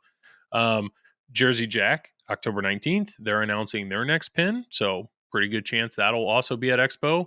So we'll be able to see that. Spoilers, pretty confident it's Elton John. That's been the rumor that's been floating around for a long time. Steve Ritchie's game, even the marketing stuff that they're throwing out there. I think they even said like the next pin is set to launch, Rocket Man reference. Not Elton John. Could be. This could all be a joke. I don't know. I don't know. Maybe they're serious. I don't know. Stern, obviously, they're gonna have Venoms there because that's what there's gonna be Venoms there. So if you haven't played Venom, play it. Definitely give it a shot. If you're wondering how to play the game, there is an instruction card in the lower left. You could read it or just follow. You hit a yellow shot, then hit the blinky yellow shot. You hit a blue shot, hit the blinky blue shot. There's supposed to that be kind of thing. 2 magic girls, right? 2 magic girls are supposed to be there. Somebody's bringing Aren't they those supposed over. to be for sale too? I think right? so. Yeah, that's probably going to be What I heard. an auction type scenario. There is the guy from Home Pin apparently is going to be there. Apparently he doesn't make pinball machines for pinball people, so Joy. we'll see about that. Let's see. Then I guess GTF is going to be there 8 p.m. GTF. right on Friday. American Pinball is going to be there, and they're bringing in all the actors. All the actors that Okay. were in the pin are going to be in person. So if you happen to be a GTF owner, bring your translate in, get them signed. That would be the might as time. well. Can we But yeah. nominate Joel for the Pinball Expo Hall of Fame? Yeah, we probably Why? should. Why? Why not? Why not? Yeah. So that'll Let's be see. that should be fun. That's American Spooky. Spooky's wrapping up their Scooby Doo. So I I highly don't doubt see. they're. Yeah, I don't even see. They may Spooky not even be on there. here. Okay. Spooky, I don't yeah. think usually comes. Yeah, American Pinball we've talked about. So I Stern know will be there. Stern. Yeah, Stern is doing a bunch of stuff from Yeah. 3 until 6 o'clock. It looks like on Friday. Yep. So it And- looks like they're making a Venom. They're doing Foo Fighters and a 007 game rules deep dive. Yep. And then Jersey Jack is going to have the Godfather design team at 9 a.m. Saturday morning. So bright and early if you want to go look at that. And I guess Saturday, I don't even know what's going on Saturday. CGC, I'm assuming will bring some games. Hopefully Pulp Fiction. I'm going to sneeze. Go for it. Why is he looking like that? Woo! Nailed it. What kind of sneeze Was that like a Ric I was Flair hoping- sneeze? Or? I was hoping. No, I sneezed. I have this It's like mute button. revving you know? up I for actually it. use. This is the universal sign to like keep talking. You know, you can whatever. Oh, Oh, You know, a good sorry. podcast would Sorry, edit I that was whole looking out, at but the that's not going to expo happen. schedule. I wasn't looking at you. Okay, if we just go through manufacturers, Spooky's probably not going to be there. American Pinball, I think, is really going to be pushing GTF. Stern, thanks for the mute button on that, bro. As he just there it goes. I forgot. Stern is probably going to have Venoms. I doubt they're going to have Stranger Things, maybe. But Stern's going to be doing their thing. Jersey Jack will probably have Godfathers, and they're going to have their next game. Who Maybe. else do we have? I don't know if Haggis is planning on being No, there. I Home don't Pin said see they anything with were. Haggis. Dutch Franchi and Pinball, Zombie Yeti are doing something together. They're at doing an 4. artist seminar. Yeah, D- it's Saturday. Dutch Pinball, maybe there'd be a Big Lebowski there. I don't know. Pinball Brothers might be there with some Queen and Alien. And then if there's anybody else, if there's anybody coming out of the wood, new companies or something. So we'll have to see. But there should be good stuff. Like I know we were spoiled with Texas because there was it was like 6 games all announced all at once. A lot. P3, I don't know if P3 was there 2 years ago when I was there. That would be cool if they had a Final Resistance or At anything like that. 6:45, it says how we design games at Multimorphic. Okay, so they should be there. Speaker Steven Yeah, Silver. Perfect. So hopefully they'll have a game. But if you're new to all this, just try to play the games you're not used to. So yeah, and then it should be great. If you go to Expo, play as much pinball as you can. But the reality is, what I love about Expo is the people. So talk to some of the industry professionals if you can. They would love your feedback. Talk Go to to a other pizza people. party. You go to the if you're Drink talking some beer. if you're standing in line to play a pinball machine, Go bother Get your- Tom in the Get your tournament area. donos. the person in front of you probably loves sandwich. pinball as much as you do. So talk to them, meet some people. It's going to be great. It's going to be really, really great. And definitely ask them if you can play in a game with them. And then get to wizard mode on ball 1. Yeah. Do Make that. them walk away in disgust. Do Yeah, that, that'll get you a lot of friends. But yeah, I think that's, we're definitely going to have to do a Pinball Expo recap, probably on next episode. But I'm pumped. I look forward to Expo all year. Both of them, the 2 that I go to, Texas Pinball Festival and then Chicago Pinball Festival. So I can't wait to go. And by all means, if you see any of us at the show, please come say hi. Yes. Unless I'm Yes. streaming. Unless he's streaming. Yes. Then don't. But yeah, no, it's going to be great. I don't know. Anything else I missed about Expo? No, that sounds pretty good right there. It's I mean, pretty you pretty good. much covered everything. We don't know until people start announcing stuff and showing off stuff and billing stuff. And then, I don't know, then we could talk about it afterwards. There should be more stuff coming on, though. Be Yes. quick, I would think. Yeah. Well, We're about at that time. We had on our Facebook, we did our normal post of, hey, do you guys have any questions or is there anything you guys want us to talk about? First question, the fact that Jersey Jack is announcing something, I think I had read this somewhere. Somebody said, is there a chance that they're going to lower the price? Is there a chance they're going to lower the price? And I've never expected pinball to lower in price, but I do know with Jurassic Park, well, I do know with JJP, the amount of product they have out right now sitting on distributor shelves, I think it would be smart if they lowered the price. But do we know if they're going to do it or not? I don't know that. Question. I think Is it the would be question smart. if we know they're going to do it, or is the question, do we think they should do it? I know nothing. Well, I'm saying, what's the question? What is the question, do we Joel? think they will? Do they? I think the That's answer is hard to no. Do I I don't- think they should? Yes. Yeah, I don't think they will, but I think it would Cool. be a good move to try to figure out how to cut costs or how to kind of pivot a little bit to get a little bit more competitively priced with everybody else. Because, I mean, obviously, Godfather, it looks great. GNR looked great. Toy Story, for what it was, it looked great as well. But obviously, the prices, they're way up there compared to everything else. And if you're seeing people give pushback to Stern over their prices, they're certainly going to give pushback to prices on any other company as well. So that's just something to be aware of, but who knows? Yep. I don't know if they can go up or go down. What do we got? Ryan Williams. Why people care only what Travis thinks? And if Triple Drain is turning into a solo drain podcast. Hello, I'd like to see a deep thought by Joel Sigmans. Ooh.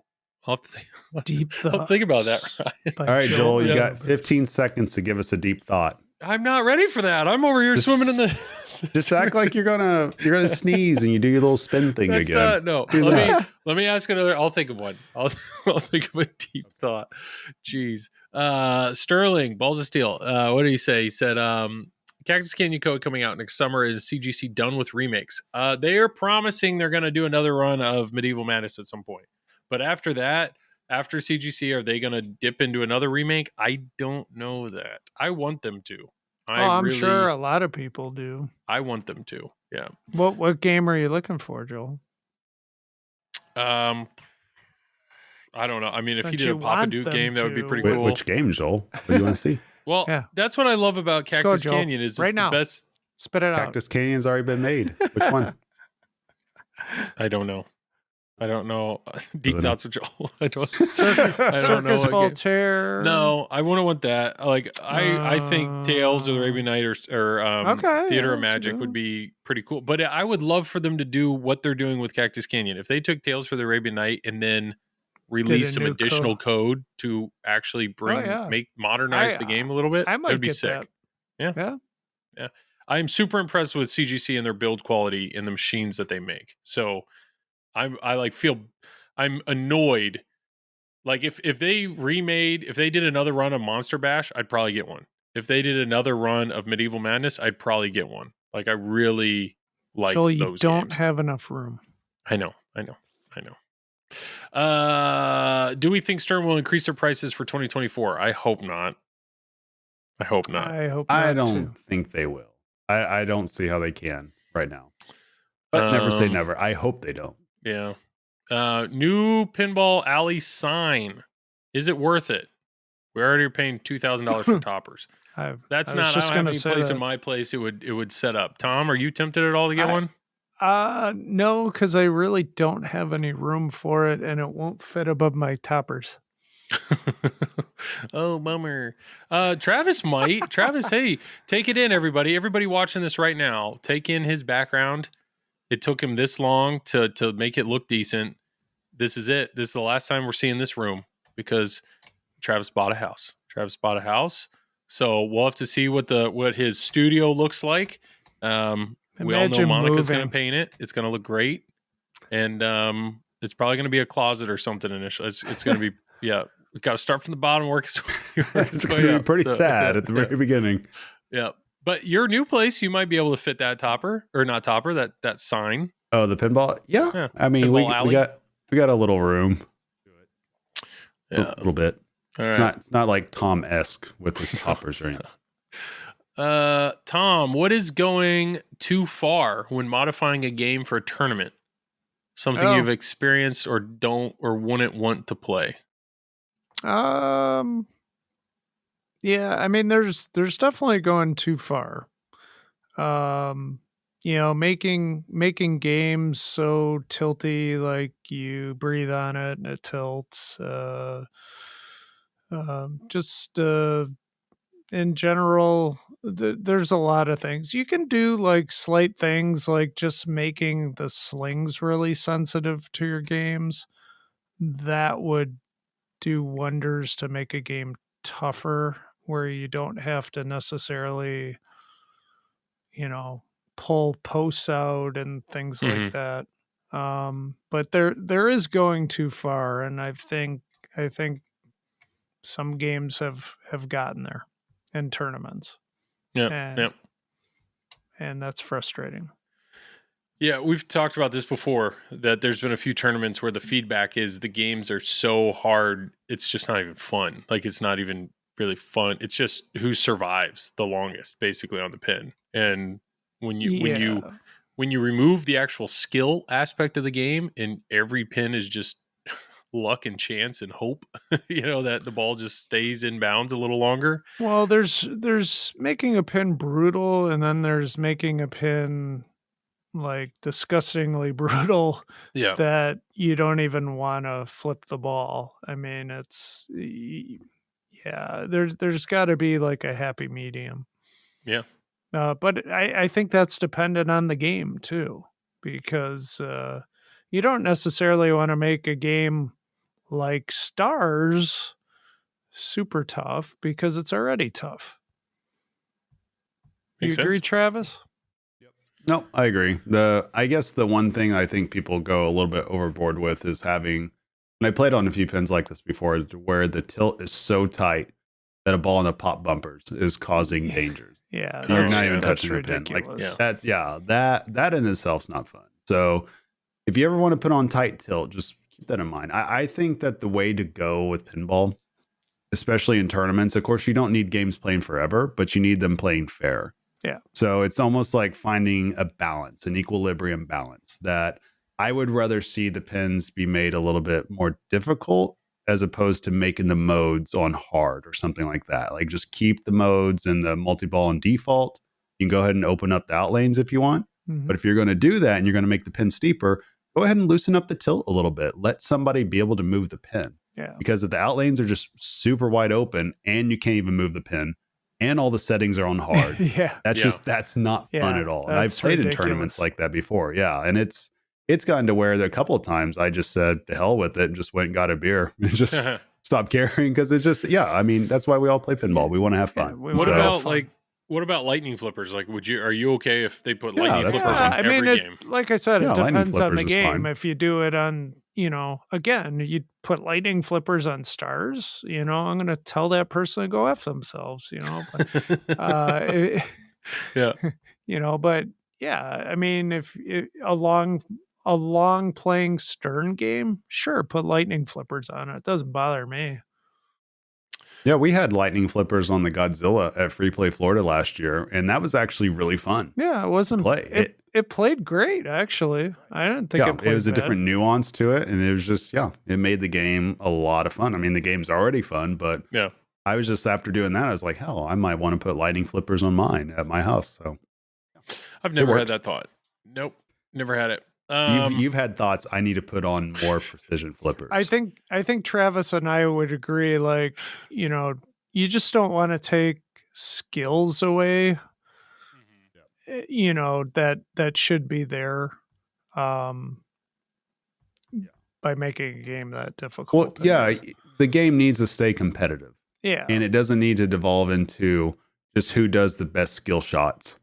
for Right. all 3 or all 5 balls. That's not Right. fun. No, And that's why ridiculous. I've seen some people, and I won't name the tournaments, but I've seen some people just absolutely brutalize even EMs. And it's just Yeah. like, why? It just, because that makes it to where a lot of people just get super frustrated. And it's just overall, you take the fun out of it. And the last thing any of us want to do is travel somewhere Mhm. and not have fun. Yeah. I don't mind if I lose. I don't like to lose, but hey, it happens. We all have to keep doing it eventually. Yep. But I want the game to at least play fair, and I want it to at least be fun. Yep. Jeremy here, I think, tried to call you out here, Travis. Could you talk about how Travis said that no more Stranger Things are going to be made at the beginning of the year? And I stand by that statement. Because he said, Travis, he actually commented on this. He said, October isn't the beginning of the year. That was his answer. It would be interesting to get Travis' takes on what pinball manufacturers he thinks may be on the ropes and how their next release could impact whether they can stay in business. I'd like all 3 of your guys' takes, he said. But Okay. Travis more from his perspective of somebody who works for a pinball dealer.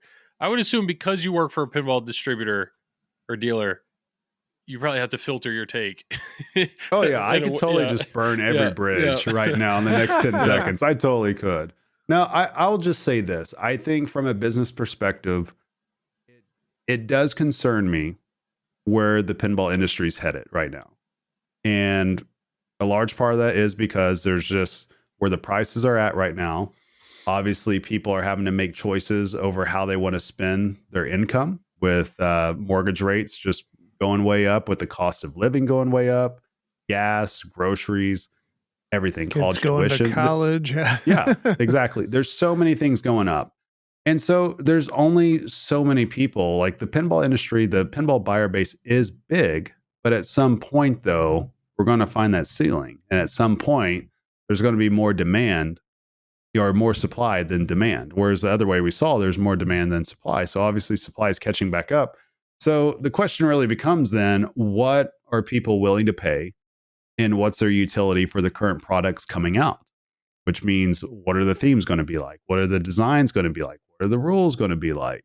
How are the rule cards going to be designed? Like all these things. Nobody reads them. Who cares, right? Exactly. All these things we need to think of. And it's just, I think a lot of people don't realize how difficult it truly is making pinball. Mm-hmm. When you really get down to it, from the conception of a design, from figuring out a rule set, to figuring out sound design, to figuring out animations, to figuring out the artwork. Light and shows. that's just, that's all to come together just to get to the point to even just manufacture it. Then you're talking about manufacturing at that point. Then you're talking about getting a game in a box. Then you got all the shipping logistics. So there's just so much that goes into it. And, I am a little bit concerned with what's going to happen come 2024, how the industry is going to react to the different pins that are coming out, and whether or not certain companies can get pins out in time. Because obviously, if you announce a game and you're not producing it at scale and it's not coming out in volume, people aren't responding to it, then, what's happening? Because you're not bringing in much revenue. So that's just, all that's concerns for me. And I'm sure people can kind of see what companies out there that they could probably draw their own conclusions, what they think, how the industry is going to go. But, I think that it's just pinball itself is in a unique spot. And I think we're seeing it really happen very quickly, where you see third-party market going, used games going. Yeah. We're seeing a lot of Stern Pros right now be around 5,000. I've seen a couple at 4,800, and those are prices I have not seen in years. And people might be celebrating it like, oh yeah, prices are coming down, all this and that. But that just means that if the prices are going down that much, that means those new in-box games aren't going to move as quickly, because other people are going to see that. And if they're used to churning through games, well, what would be the point of them buying a new in-box game? Why not just wait 2 months and get a game? And there's a lot of people thinking that way. So, that's an obvious concern. But I think overall, as long as good games are produced and as long as manufacturing keeps up a steady pace, I think that overall everything will be just fine long term. But short term, though, I don't know. It's going to be interesting. I'm curious to see how this plays out going into quarter 1, quarter 2, and quarter 3 of next year. It's a good answer. Tom, you want to just go ahead and burn those bridges? Do you want to go ahead and call anybody out? No, I don't, because I already have a couple of hitmen after me for some comments I made. So I better take the Fifth Amendment on this one. Yeah, I'm no marketing expert. I'm no business expert. I don't know any of that. But it's when I look at some of these companies, and there's a handful of companies out there that have had, either 1, 2, 3 or more releases recently that haven't sold particularly well. If that's the case, it kind of becomes how long can you go? How long can you go? And then you have other companies that they sell out all their allotment day one, but then they take so long to make them that sure, they earned a lot of money when they initially sold out, but that money can only be stretched so far. And it makes you wonder, how far can it go? I'm not CGC. I like I said, I love CGC. I would love to buy more games from them. I'm super impressed with them. I was a little nervous when I told Zach I wanted to get an SE Plus. Like, I was really nervous. Like, is CGC going to be able to get all the LEs out, yet alone make the SE Pluses? It wasn't until Pulp Fiction came around, then I had a little more reassurance of like, well, at least here's another game with a little more revenue that can support this. But I want them to be in business for many, many, many more years. But even you look at a juggernaut like Stern. I mean, they just brand new factory. That's a lot of money to move all that over. I know Venom hasn't sold exactly the way they wanted it to. I don't agree. I think it's a great game. I want more people to play this game. Foo Fighters really was awesome, but then Bond didn't do particularly well before that. But luckily, the next game that's coming is Elwyn. Pretty confident that's going to do just fine. So I feel pretty good. I feel pretty good about Stern.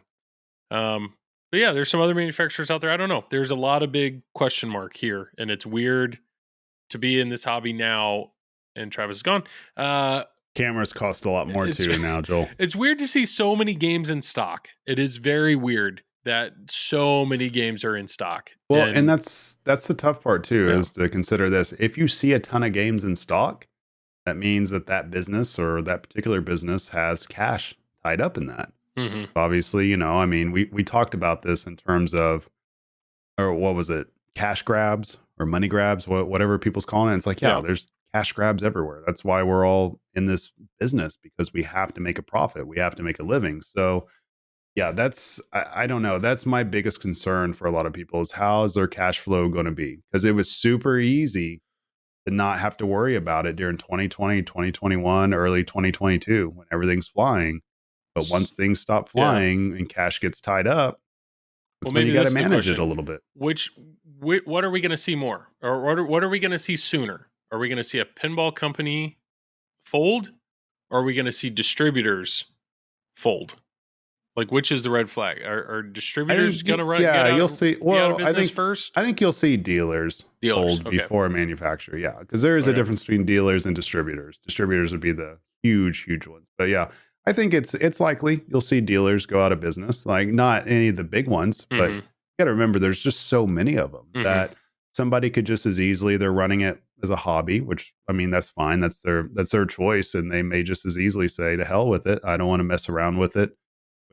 Doing this, I want to go off and do something else. So yeah, that's just part of business. We're never going to run at 100% capacity. So yeah, at some point somebody's got to fold, or at some point somebody's got to sell off. That's part of doing business. But yeah, it's not easy. This isn't an easy time frame, because the easy time frame is when you have a theme that's just going to sell everything. You don't have to worry about your allocation. You just know that day one you're going to get phone calls off the hook. You're going to get all your pre-orders. You're going to get everybody saying they want the LEs, all this and that.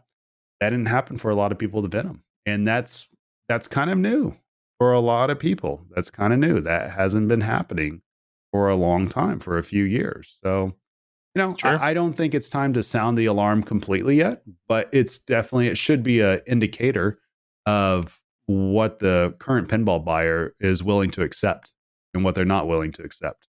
Whether that's through theme, whether that's through design, whether that's through art, whatever. Like, all these are clues, and you just got to find a way. What what will the masses accept? You want to find something that the majority will want, and that's how you'll start to move X amount of units again. Yeah. And that's always the goal for any company out there. All right, last question before we wrap her up. Ash asks, types of rubbers used in competition. I've been using clear perfect plays as they are much cleaner, but they're so bouncy that I'm considering going back to standard rubbers. So specifically for competition, is there a go-to, like District 82? What is it that Eric just stocks up on? I'm not 100% sure what he uses. I know on some of his games he has like silicone rubbers, like super bands for the flippers. On other ones, he has the nice bouncy red rubber. And other ones, he just has a traditional black rubber. But as far as flippers go, and mostly the other rubbers are like your standard white or black kind of rubber rings. Just traditional rubber. Yeah. Okay. I know for me personally, like at home, I have tried the perfect play rubbers, and I don't necessarily care for them. I mean, they play fine. They're easy to clean. That's the nice thing. But I'm just more of a traditionalist, and I like the traditional rubbers. I like the black or red flipper rubber on my games. Don't really care for super bands. Super bands are great on location because they just don't wear out. Mm-hmm. So I totally understand somebody like operating a game and using them, but as far as tournaments go, I really don't like them because the balls just don't bounce off of them. After a while, But that's my take on it. Cool. I would say Suzo Hap red rubbers. Yeah, those are good ones. That's why I have that on all my pins. So you see that at a lot of high level tournaments, like Aren't at those really nationals, bouncy? at IFBA. Yeah, a little bit. You have to definitely be on your catches and your drop catches and everything, and it kind of adds like a weird spin to the ball a little bit too if you're not quite used to it. But honestly, if you learn how to play with Suzo Haps, you can pretty much play with any rubber out there. It makes everything else just feel super easy. So I would always tell everybody, if you want to get better at the game, get some Suzo Haps and put it on your favorite machine at home. Interesting. Me and my tournament perspective, I just leave everything as stock. So I used to be all about Titan silicone rubbers. I think they're awesome. I think they look amazing. I used to change all my rubbers and all my pins. Joel?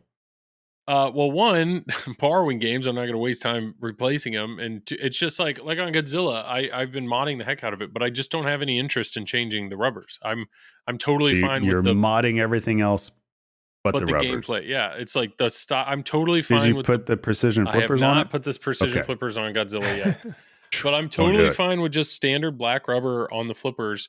I'd consider changing maybe the slings to a clear silicone, just because it lets more light through. But other than that, I'm good. I'm good with what I got. But well, thank you for everybody that sent in questions. I appreciate that. I think we are over 2 hours, so I think crushed it. I think it is. Yeah. Isn't that a usual episode? Yeah, usually we shoot for right at about 2, and we are over it. We are over it tonight. When have we ever gone below 2? Episode 3? Early on. Yeah. You guys remember when this podcast started out, our plan was 45 minutes, and that's it. And then we'll be done. Yep. But now being that we record like every 2, 3, 4-ish weeks, we make the most of it. We make the Only most we of did it weekly. Yeah, if we did it weekly. 4-hour podcast. All right. Well, let's plug it up. Tom, go for it. I do a podcast called Triple Drain right here. Mm-hmm. I also do streaming pinball for Fox Cities Pinball, which is it's my job. I don't have anything else. I don't do anything else. Nothing else. It's my life. Yeah. Please follow me. Yes, please follow, sub, give him all the love. He's gonna be streaming a lot over the next 2 weeks. So definitely check him out. There's actual chains by the rig. It's pretty uncomfortable. Yeah, it's gonna be great. Well, thank you, Tom. Thank you for doing that. Thank you. I look forward to watching. Travis, plug away. You guys can find me right here on Triple Drain, and you can find my content over at my job on the Pinball Company's YouTube channel. And we're actually, Joel, you'll love this. We're coming out with a new video tomorrow. So I guess by the time this comes out, I'll already be out. But I'm going to teach people how to beat Venom at their launch party. Not beat the whole game, but just try to win your launch party. So I give my exact strategy that I would do. Well, let me try it. Maybe I should try it. Get set some high scores on mine. Oh yeah, you could do that. But I broke a billion. I didn't show it on this one, but honestly, if somebody's playing Venom and they just generally don't have a clue and they want the easy way to do it, just pick Peter Parker and just play as Peter Parker the whole entire time, because you can still get your locks and your carnage is worth so much more during that time too. So that's what I would recommend. Okay. All right. So if you're going to a Venom launch party, pick Peter Parker. You're on your own from there, but that's what you're saying. If you don't know what's going on. Got it. But after you watch the video, you'll know exactly what's going on. You could decide if you want to use that strategy or not. Nice. Well, cool. And yeah, my name is Joel. I do this incredible podcast, Triple Drain Pinball Podcast. I also do the Flipping Out stream every Wednesday night from 10 to midnight, where we rotate doing like a chatting stream with Flipping Out with friends or an actual gameplay stream. We're streaming this week. I think we're going to play a little Rick and Morty before it leaves the house. And then after Expo, we will probably do a Flipping Out with friends, just doing like an Expo review, which should be a good time. I also did an interview with Brian Eddy that was posted a few days ago. It was really fun talking to him. So check out that interview. And that was not Joel and Friends. That was Flipping Out and Friends, right? Do you have a Joel and Friends? No, it's always been Flipping Out with Friends. For sure he had a Joel and Friends somewhere. It's Joel and Friends. It's always been Flipping Out with Friends. Tom, didn't he have a Joel and Friends somewhere? No, we made that shit. You made that up and you've been rolling with it. Yep. Damn it. Yeah. All right.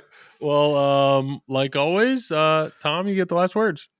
Have fun at your tournaments and Expo.